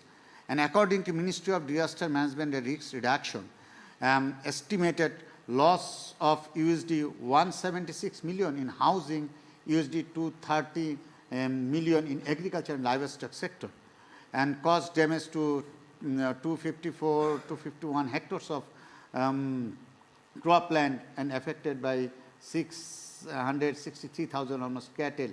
A lot of animal is dying due to disaster in the coastal region. And there are a lot of damage and loss and damage in the wash sector. Bangladesh is not liable for climate change at all. Even they are the innocent victim of the climate change. CCTV has been doing a lot of working at the community level and observing a lot from the community. We found that there are loss and damage due to cyclone and big disaster, but there are a lot of loss and damage due to slow onset factor also, due to salinity, due to different forecasting, weather forecasting, a lot of economic loss and damage is happening. And people, this learning will help, this learning will help identify, measure, and characterize loss and damage faced in coastal area of Bangladesh. Our conceptual framework for analyzing the loss and damage, there are sudden onset events, those cyclones and associated storm surges in coastal region, and the slow onset event like salinity and different erratic weather condition. Loss and damage is again divided into two parts, economic loss and damage and non-economic loss and damage. Now, economic loss and damage is a paddy, vegetable garden, cattle, poultry, a lot of economic loss and damage is happening due to disaster. And non-economic loss and damage is for life, a health sector loss and damage also. From our study, we found that there are a lot of loss and damage within the embankment and outside the embankment also. We have identified some analysis how loss and damage is happening. We did a survey in 465 households in the coastal region of Bangladesh, and we found that the average loss and damage inside the embankment is $300,000 and outside the embankment is $285. This is the outside of the embankment, and total overall loss and damage per family is $293,000 taka and 3,501 $1. So due to the extreme weather, we have $2,724 within the inside the embankment. This is the loss and damage, and outside the embankment is $3,226, and the overall is per household loss and damage is $2,963. And for slow onset, that is $860 loss and damage, and 180, almost $190 outside the embankment. These are the nature of loss and damage within the embankment and outside the embankment for extreme weather events and slow onset event. And this is something per household loss and damage in last 4 big climate extreme event. There are a lot of damage in the paddy, vegetable and fish farming for salinity, and almost overall 57.1% for inside and 53.6% for outside loss and damage of the respondents reported by the contaminated skin diseases by the drinking salt water.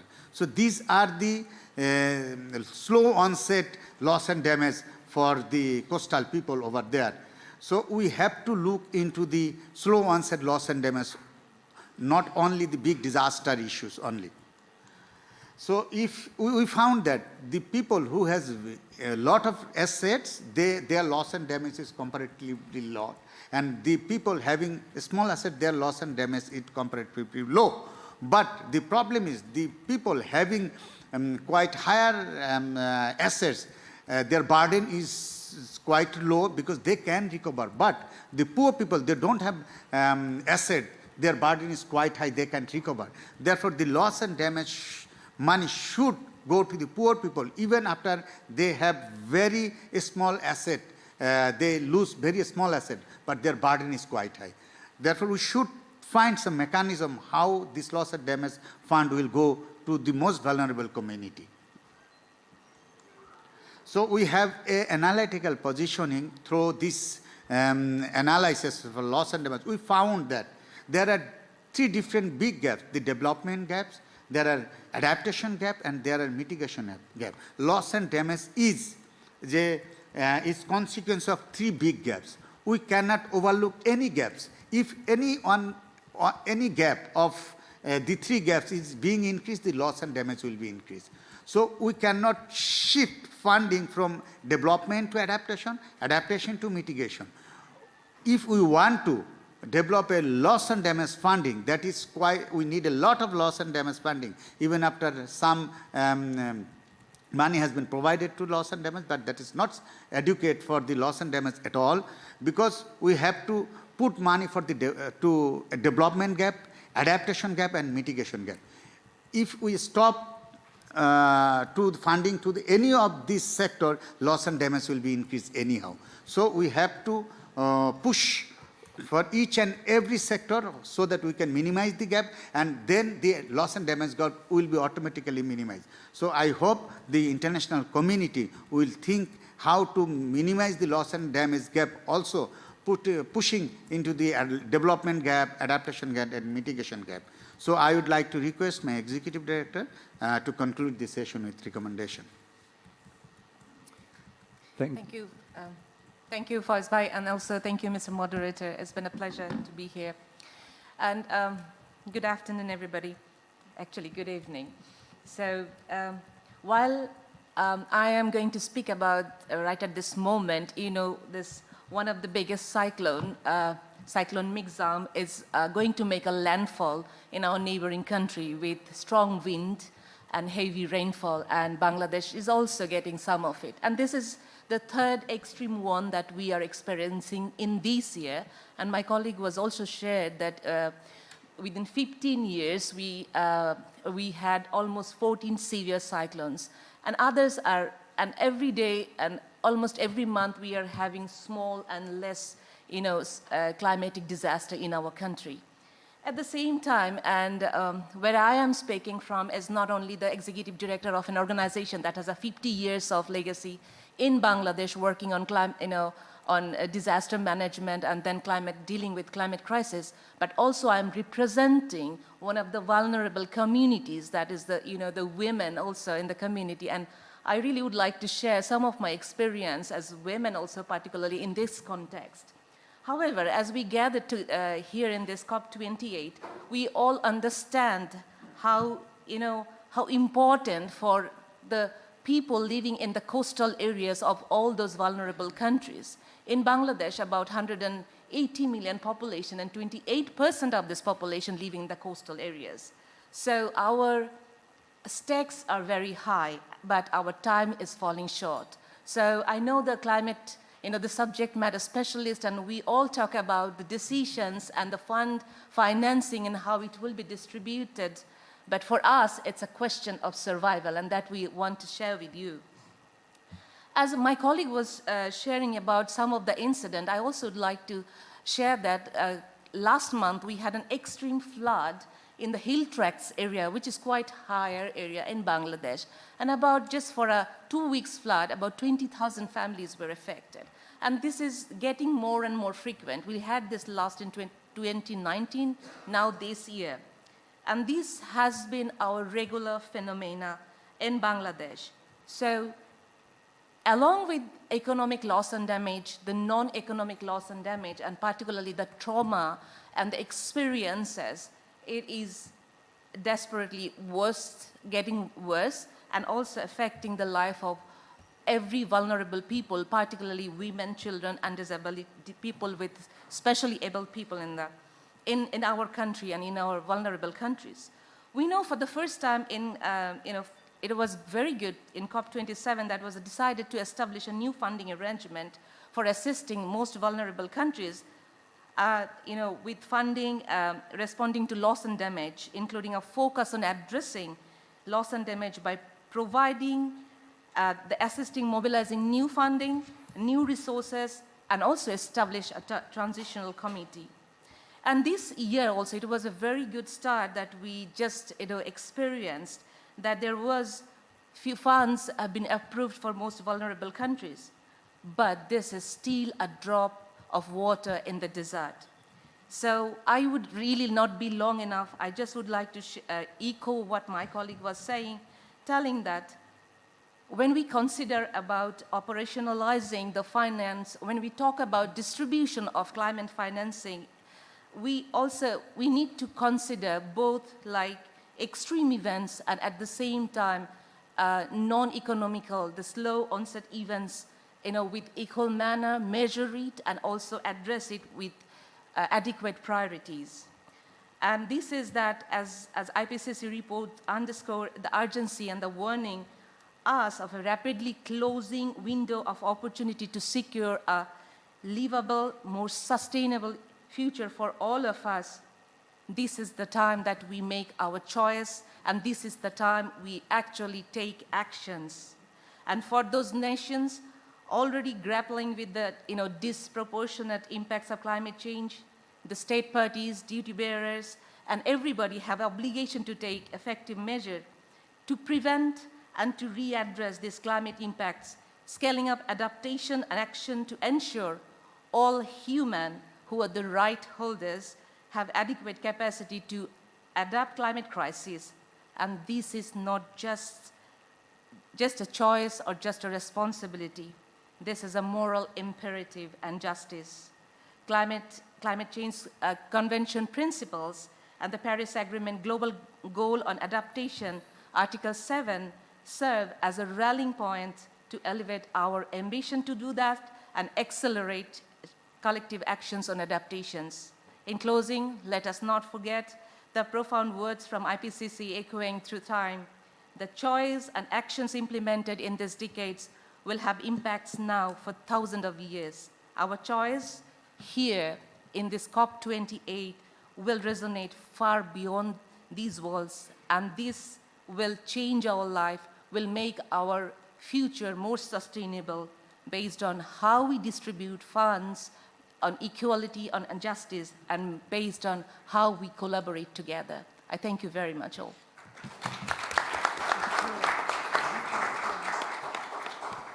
Thank you. Thank you for two very good experiences from two different perspectives. And now I would like to also invite Frode Nergård from Denmark. Frode is a negotiator, and he's also co-chair of the Warsaw International Mechanism for Loss and Damage. Denmark is one of the countries who actually also pledged to the new fund. So we are very happy to also have a negotiator on the panel here. And we will now ask the whole panel to reflect on these two presentations, because we need to, as we said, we need to build on the experiences, both from the ground and from the statistics, when we start to discuss how to allocate and prioritize these loss and damage funds. And as Frode has not had a chance to talk yet, I will give the word first to Frode. So Frode, please share your reflections based on this discussion. Thank you very much, Matthias, and thanks to the whole panel and for the authors of this report. I think it's very timely to have such analysis on the table, but let me start somewhere else and say that somehow this COP is unprecedented because of the way we started on the opening plenary. We all know that the funding that has been pledged for the new fund is far from enough. Nevertheless, to have a COP where on the first day of the COP in the plenary session, we start to take a decision on what many of us saw as one of the important deliverables of COP28 actually happened on that first day. I think we need to at least acknowledge that. And not only was that decision taken based on the work of the Transitional Committee, which Denmark has been part of, but also on that session, pledging started to roll in, so that already within 24 hours, we had about $500 million in startup capital on that fund. We know it's not enough, but still, let's also acknowledge when things like this happen. I think that's extremely important. Now, to the study that has been presented here, it's not very good to see the result of such analysis. We all know the decision from COP27 that funding for loss and damage should go to the countries that are particularly vulnerable. Unfortunately, we don't have a definition on that. but we have been working hard in the transitional committee to try to narrow down and get some common understanding on the concept of developing countries that are particularly vulnerable. We couldn't narrow down that definition to something which is more specific. It's very difficult in the context of the negotiations in the COPs to reach a common understanding of it. We've been analyzing all the decisions that have been made over all the COPs. There are various ways of trying to define it, but without a clear definition, it's a bit hard to do that. From the Danish side, from Denmark and from the EU, we have been trying to say that let's agree that least developed countries and small island development states at least has a preference. And I think that would take it at least some way. But still, of course, it's not enough. Maybe I pause here, Matthias, and you're welcome to come back and shoot more questions at me, but I'll just pause here. Thank you, Trude. That's fine. And I should, before we continue, I should say that we were also hoping to have, of course, a developing country perspective on the panel. And Raju from PRC was also supposed to be here, but he's unfortunately taking part in negotiations right now. But we're really happy to have at least one negotiator here who actually is involved in the negotiations. So now more reflections, and not just to Frode, but on the panel. And I would like to start with you, Juliette.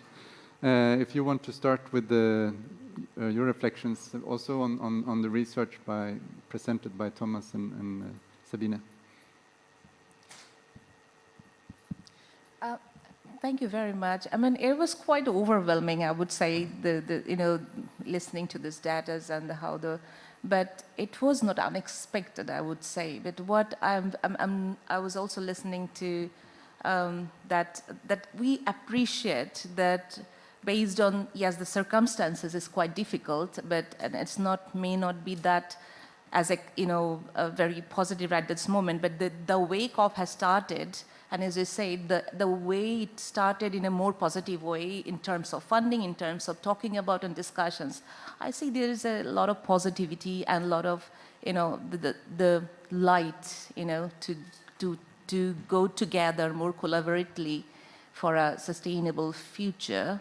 That also not only that change that will certainly bring change to the life of the community people. Thank you. And Faisrullah.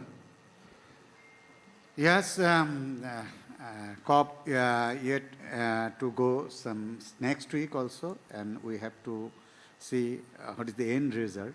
But as few commitment has already been done for the loss and damage funding, before that we have to identify whether the countries they are prepared to utilize this funding also. So what about the priority and how to fit the funding with the target peoples, and what would be the mechanism that yet to be developed by our countries also. So I would say loss and damage, adaptation, mitigation and development, they should have very good coordination to utilize this funding. Otherwise, the fund will be utilized, but the objectives, the goal, the ultimate benefit from this funding will take a long time to reach to the poor people.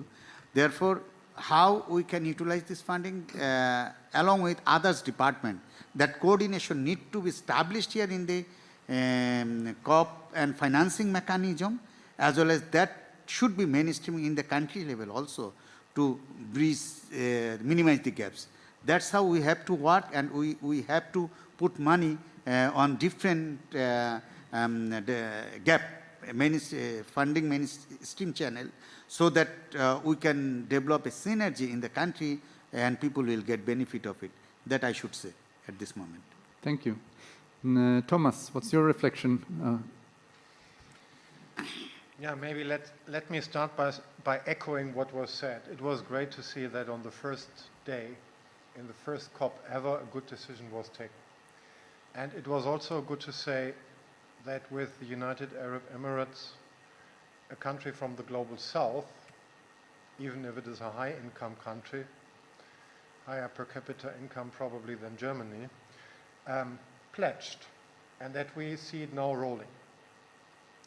I very much understand that politically it's super sensitive to define vulnerability, because that would be considered by those who are not considered the most vulnerable as something exclusive. And that was a big discussion in the Transitional Committee, whether all countries in the Global South should be eligible or only the most vulnerable. And if you can't agree who the most vulnerable are, well, I think it makes a lot of sense to look at African countries, least developed countries, and the small island states, but it does not give the full picture. And that is something that is the result of our analysis, because if you look into this EU Risk Informed Index, which I really look at as a quite good one. By the way, it's an index which has been developed with an advisory group including UNDRR, FAO, all big organizations, and with all their knowledge taking into consideration not only the number of extreme events hitting a country, but also the fragility, the socio-economic conditions, and the response capacity, infrastructure-wise and in many other regards. And if you look at that, then you see it's also a good number of lower middle income countries which are at very high risk. Therefore, I think for the future of adaptation finance, but also for the future of the loss and damage fund, I'm not so sure if it is a good thing to only earmark funds, 25% for SITs, 25% for LDCs, if it was not better to really look at this type of data. And let me end by saying, when we analyzed the data, we then in the end looked into the question, what happens if countries are affected by multiple factors? And if you not only take into consideration whether it is an LDC and how high the climate risk is, but if you also look at the level of indebtedness, fragility, and some others, then you find out that there is a group of countries which are beset with multiple risks. And some of them are not even among the top 20 or 25. In our list of underfinance, by the way, Bangladesh is at place 25, looking at per capita and doing better. We're not taking into consideration your huge population. But what I want to say is also seeing these multiple risks, because countries which are highly indebted, even if they are not necessarily low-income countries,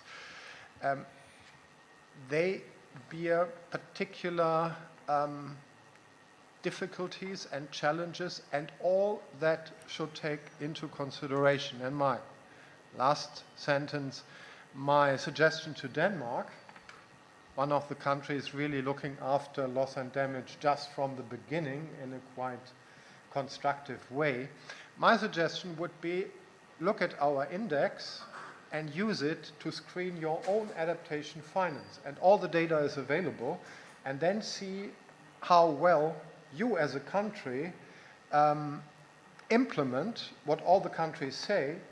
We put priority on those countries which are beset with the highest risks. I think that could also help. Thank you, Thomas. And a note for Frode there, something to follow up. Sabine. I want to assure you that I was celebrating the first day of the COP when the Loss and Damage Fund was established. I was celebrating it with the entire civil society, with all NGOs, our partners from the Global South. And it was a big success, and it was also astonishing that for the first time a developing country like the Emirates actually made a pledge. So that was a precedent. But unfortunately, and now I come to the but, it was not possible now to get more developing, oil exporting, rich developing countries on board, that I hoped that the Emirates were able to also ask Saudi Arabia or motivate Qatar or further countries to also pay into the fund. That did not happen. So far it got stuck with industrialized countries, so we have still the old blocks of Annex 1 and non-Annex 2. We are still in the Kyoto world if it comes to providing climate finance. That is very unfortunate, and we cannot also not leave it like this, because the scale, the scope and scale is not appropriate, it's not fit for purpose. The UNCTAD proposed that the fund should be filled with $150 billion a year from now on, and from the year 2030 it should be increased up to $300 billion a year. And so we are far away from that. We have to look into innovative finance sources and additional finance sources that are filling the fund. But that's not our topic here, it's the distribution.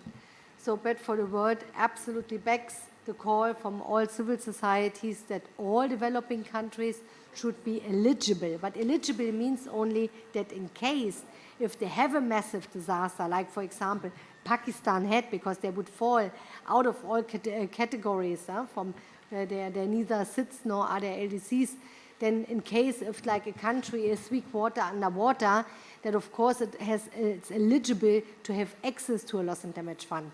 But what we are calling for is, while all developing countries are eligible, that there should be a spotlight on those who need it most. And here we prioritize with our adaptation index and hope that it could be a basis also for the distribution of loss and damage finance. And as you are here, I was already with you on a panel in Bonn, so I'm happy to be here with you again. I would like to get your take about loss and damage in the global stocktake, and what would be needed to take forward. How do you think about the negotiations here, and how loss and damage should be anchored in the global stocktake?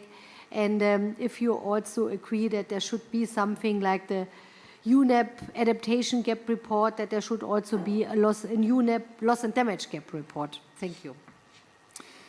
Thank you, Sabine.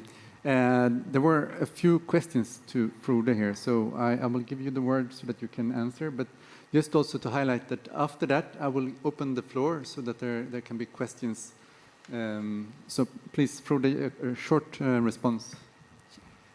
Sure.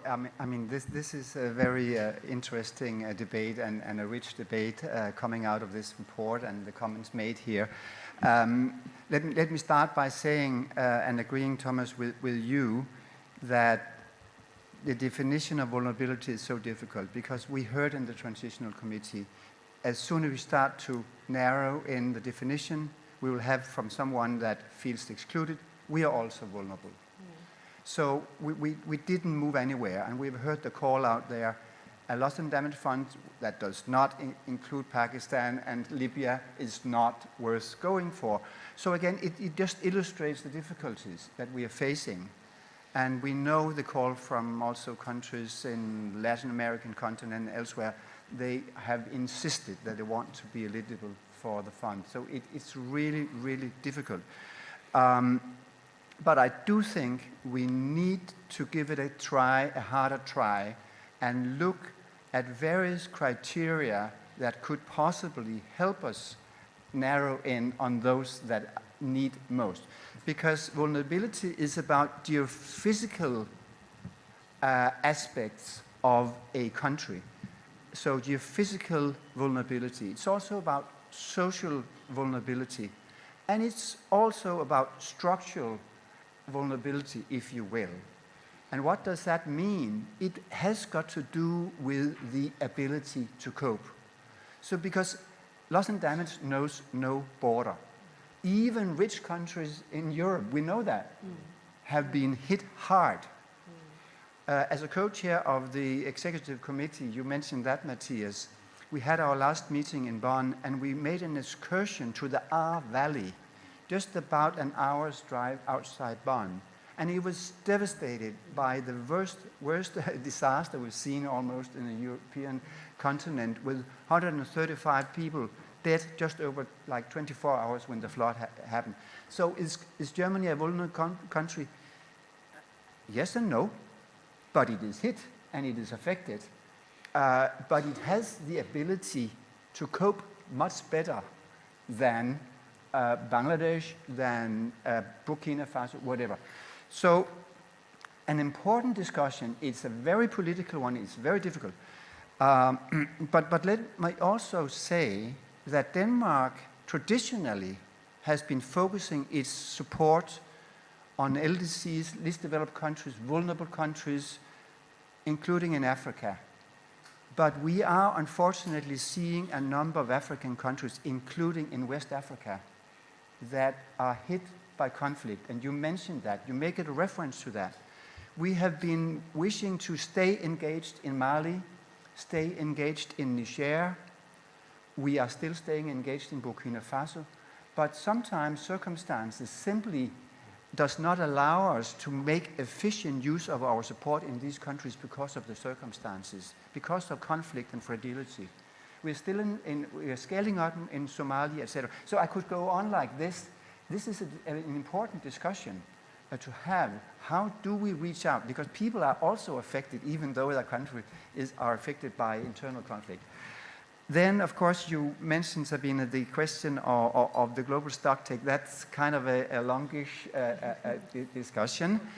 But we are trying the best we can to capture key elements from the loss and damage decision on the fund and other loss and damage decisions into the global stock take text, so that we capture at least those elements that we find are, it will not be a detailed decision because it's a more high level. So we will see exactly how that wording is eventually going to end. Maybe I leave it at that, because I know we can, and also if there are questions from the audience, I'm happy to go a bit deeper into it, but maybe for the time being. Thank you, Frode. There are many questions here. That's great. I must admit that I do not know if we have a microphone. Oh, yes, we do. So, please. And I think we will have time we take 4 questions. Take all of them. So, yeah, maybe, but yeah, we'll try. We'll see. Depends how long they are. Please. Yeah, so my name is Lamek Nkoma. I work with the Churches Action in Relief and Development in Malawi. I'm also a member of ACT Alliance. We also work with the Bread for the World.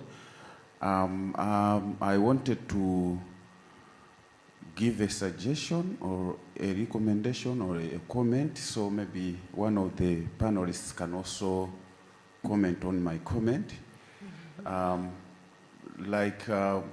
Like the study which we have been shared, what was the sort of funding arrangement? Was it from government to government or through an NGO within the developed country, so that maybe the funding can also go through other NGOs from the affected countries? So that is sort of my comment that I had, because sometimes these kind of funding arrangements for the loss and damage are the ones which normally give us some troubles in terms of how we can reach out to very prone countries in the affected areas. Over. Thank you.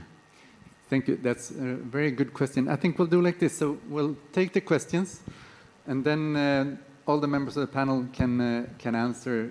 So good evening. Please, this is Shamim, work yes. with the outset, based in Khulna, Bangladesh.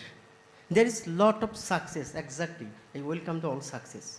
In 1997, Kyoto Protocol was the big success. At the same time, the Annex A countries, their commitment was big success. And another big success was that when we decided the temperature become in 1919 within the 2012, that was the big success. And another success, lot of success, another success is Paris rule book. And Green Climate Fund also big success, as well as Adaptation Fund big success. And last 30 November evening, we come to know again the big success. But question is there was any precondition or moral definition and legal framework for all fund.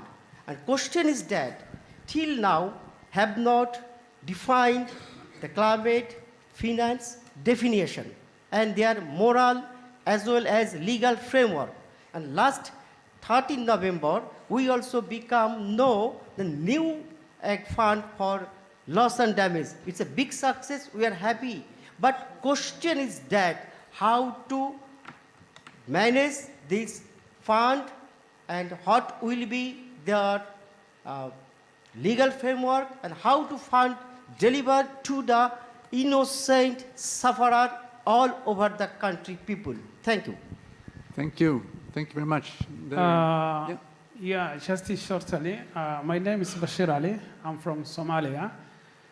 And Somalia is a country which is typically an example for the devastation impact of the climate change, like what we have seen in the presentation from the gentle honorable members from Bangladesh. So what I wish to ask you to comment is that we have now the pledge, but and it is also success that we are having this session is and this attention is and this kind of recognition, creating a fund for the loss and damage. But what I think the difficult task lie ahead is that how this can be materialistic, the commitment issue. Historically, what we have an experience or have seen is that there is a pledge, but to deliver or to give is what is difficult. So what I wish to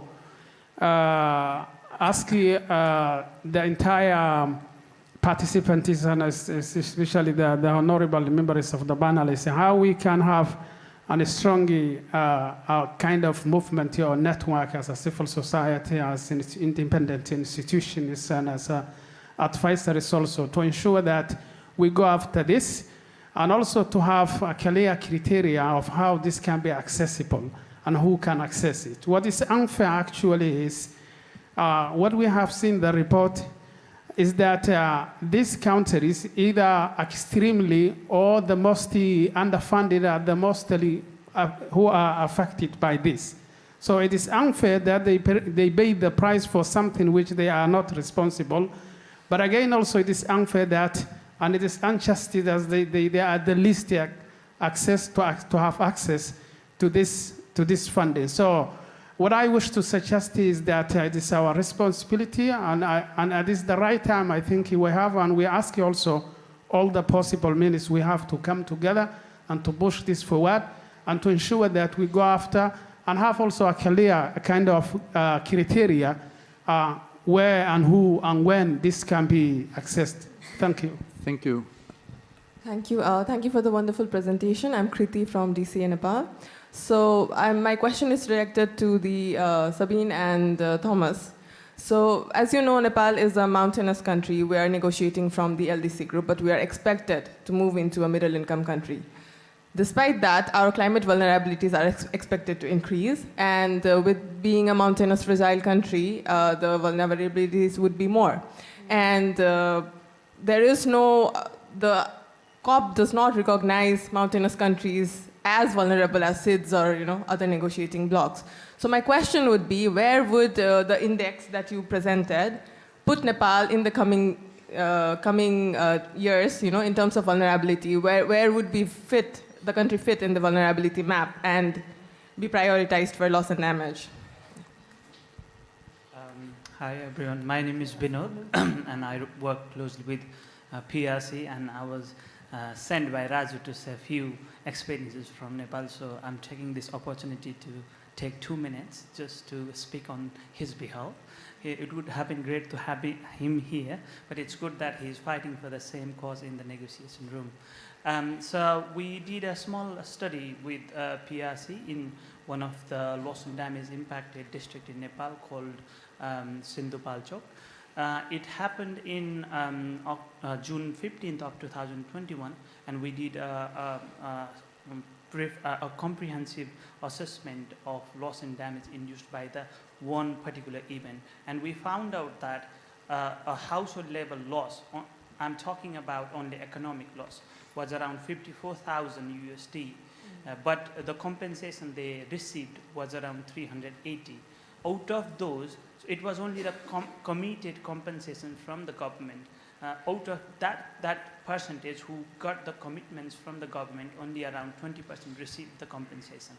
And when we went to these houses and communities, a common question asked by these communities, if I have to ask you here in one question, would be who will bear the cost of delay? So they have been waiting this money to receive from the government, and I'm only talking about one government. And we are here in the COP with more than 197 parties trying to agree on this. And I'm on the same page, celebrating the success of establishment of new fund and operationalization of the fund. But how can we ensure that sending that money to the countries ensures that this fund will be dispersed to those most vulnerable who are at the receiving end, and what would be the mechanism to monitor that, okay, this fund went to these people. And the last question I would ask, I'm just carrying them, their message, and I'm sorry for taking some time because I'm buying some time from Raju's time as well.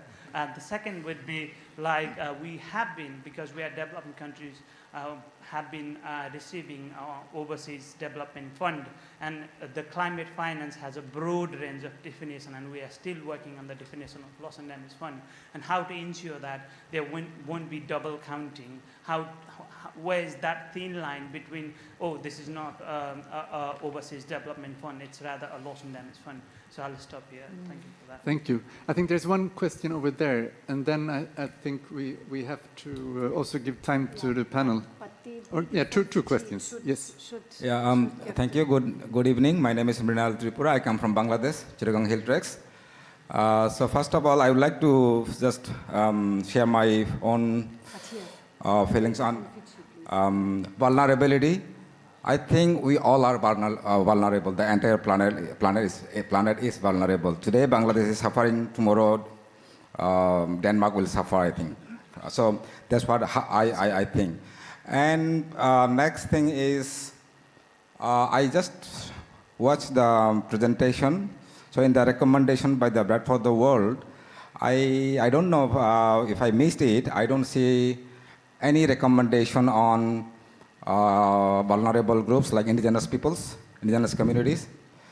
And because the loss and damage, I also like to ask whether there is any particular provisions for the direct access for indigenous peoples. And regarding the conflict-affected states, I think there are also, within the states, as a state it is not conflict affected, but within the states there are a particular group of people who are really affected by the conflict. So how do we deal with that? Because if we do not deal it positively, if we do not deal the conflict positively, then it would get worse. So that's why I think, and we know the resource also brings new conflicts. So that's why I think we need to be very careful from the very beginning. And finally, what I think is like we are talking about the climate solution. It's not only one organization or one country can solve it. Even we cannot protect it from that. So how about the state sovereignty? There are conflict between two states. They're not talking. They're not coming together. Then how can we solve this solution if we cannot come together? We cannot sit together because we are focusing or highlighting the state sovereignty.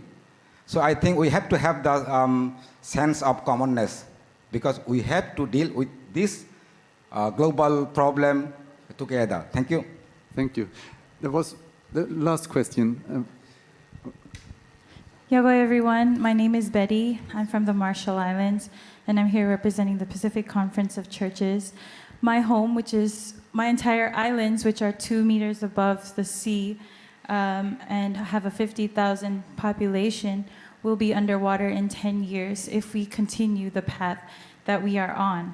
I've just come from my country's adaptation plan launch, which detailed a comprehensive consultation revealing locally led solutions where people wanted to stay on their islands, and we have to relocate people, build up the island, then relocate them back, then build up the place where they're relocated. So we're talking about very, very, very expensive adaptation costs. I really want to commend the report because we have a moral responsibility to look after one another, but we should not be fighting for peanuts. I think that I would like to suggest as a next step for our community to look into how we can reflect locally led solutions in the adaptation costs rather than solutions that are prescribed to our communities. You know, I'm really grateful for all of the science, but I just wanted to highlight that we know best the solutions for our communities, for our environments.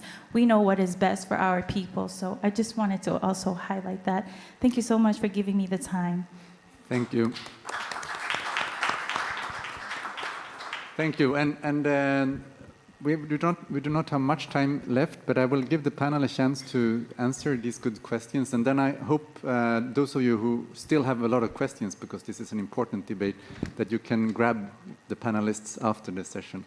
So I'll start from the start with Juliette. Do you want to have your closing remark?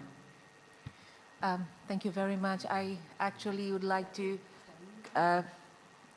agree. I mean, I cannot agree more about the last comment that we heard, that we need to decide. That's what when I was telling, I was also telling that our urge, our request, and our dream is that the whole financing thing will be based on climate justice, and also it should be sooner rather than investing more time defining what is what, rather than more focus on the actual problem. And at the same time, I also agree very much about the communities to be involved to find out their own solutions sometimes. So it's more locally laid, and also including the communities. It's not only, that we think about that which is better for other communities. So I think this is our civil society organizations' responsibility as well to push for this. And from Bangladesh, I will take 30 seconds. In Bangladesh, Bangladesh government actually is cooperating quite well with civil society organizations. I know it's a very beginning to say how it will end up, but still the collaboration started. So we dream about this, and we want this will be the reality rather than a prescribed way of distributing fund and how we will use that fund as well. Thank you. And I look forward to that very positively. Thanks. Thank you. And Fasadullah? Yes, a lot of questions and a lot of discussion but we have to finish the session. But from my side, this is very important. We are doing a lot for the last 30 years, almost 30 years. We have a very good success in different aspects. But whether this success is reflecting to the people's lives and livelihood, especially in the poor and vulnerable communities, that we have to think. We have to think in that way, whether this success is reflecting. We can see a lot of disasters and climate impacts they are facing. Year by year, the frequency is increasing. But then what we are doing here for the last 30 years, and a lot of, we are doing a lot for mitigation. Even after in the last 2 and 3 years, if you see the income, profit from fossil fuel business, that is almost $1.5 to $2.5 trillion per year. But what is the commitment for the loss and damage? So if we can compare the profit from the fossil fuel business, and we can compare the adaptation funding and the loss and damage funding, the ratio is just negligible to that. So we have to rethink this again, whether we are doing the perfect thing, we are following the perfect strategy that can reflect to the most vulnerable people, most vulnerable communities, or we have to restart again. Because we are not owner of this world, we are stewardship. God provided us the stewardship. But if we think we are the owner of this world and we can do anything that we want, that will be end line for the world. And then everybody will be destroyed. That Minal said already. So I would like to request everybody to start thinking again so that this success, this commitment can be reflected into the poor people's lives and livelihoods. Otherwise, everybody will suffer tomorrow. Thank you very much. Thank you. Thank you. Thomas. You're inspiring me to add one sentence on that. In a climate-just world, polluters would pay, irrespectively if they live in the north or the south. And it would be my strong call on everyone to call on all polluters to pay for the damage they provoke. There was a question how Nepal is ranking. Nepal is highly underfinanced. You get only 61% of your fair share of the available cake, and the available is not big enough. In the case of Somalia, it's 33 only, and in the case of Bangladesh, 44. So Bangladesh and Somalia would fall into the category of highly underfinanced countries. I would like to make two last comments. The first one is in fact on fragile states. I mean, Somalia is ranking the fifth most underfunded country in the world. The most underfunded is Afghanistan, and in the group of the 10 most underfunded, you only find countries which are quite fragile. In the countries which are quite fragile worldwide, 1.6 billion people live. And they have the least chance to get support if they suffer from loss and damage and to become resilient. Knowing that it is sometimes difficult to work with governments cannot let us from the hook. And there are organizations, humanitarian organizations, working organizations like Church World Service, like Red Cross, and many others.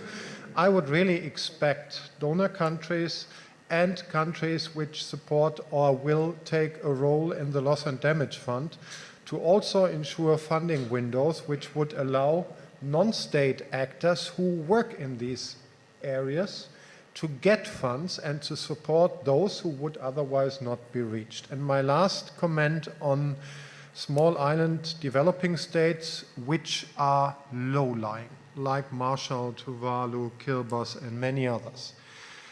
If you look at their ranking, the ranking is not telling the complete truth, and we discussed that in our report. In these cases, you just cannot only look at the risk of extreme weather events, but you have to take into consideration sea level rise and other slow onset events.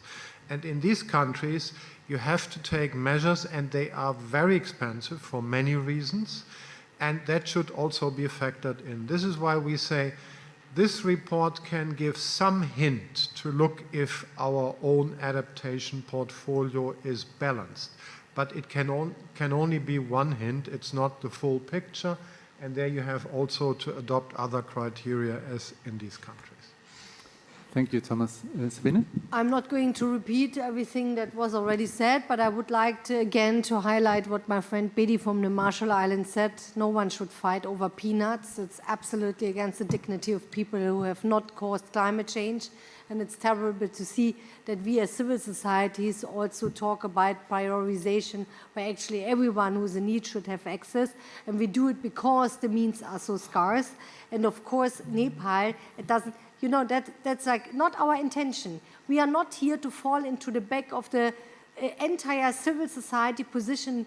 We all agreed that all developing countries should be eligible to have access to the Loss and Damage Fund, but we really want to highlight who was on the blind side so far with adaptation finance, and it was those who had the highest risks, the highest climate risk. And that's something that we should take, that we have to acknowledge, and that we have to have a deep look in it, and we want to provide food for thought for the development of the loss and damage finance, and not exclude, but prioritize. That is our intention. And that's just what I just want to make sure, that no one thinks that Bread for the World is now is falling in the back of the civil society position that we all have together. So thank you very much, Matthias. Thank you, Sabine. And then, Frode, you will have the last word here. Well, thank you, Matthias. I'd just like to pick up on some of the very good questions that were asked. I think I'll just pick on Nepal and the mountainous country. I think in one of the decisions that we have made early on, there is a decision where we are defining a little bit more clearly the category of countries that are vulnerable, and mountainous countries are mentioned in that decision text, along with coastal zone and others that have specific geophysical characteristic. So I think there's awareness around it. It does not necessarily mean that it always reaches out in that respect. A lot of questions touched on the question of access generally, and how can funding reach those on the front line.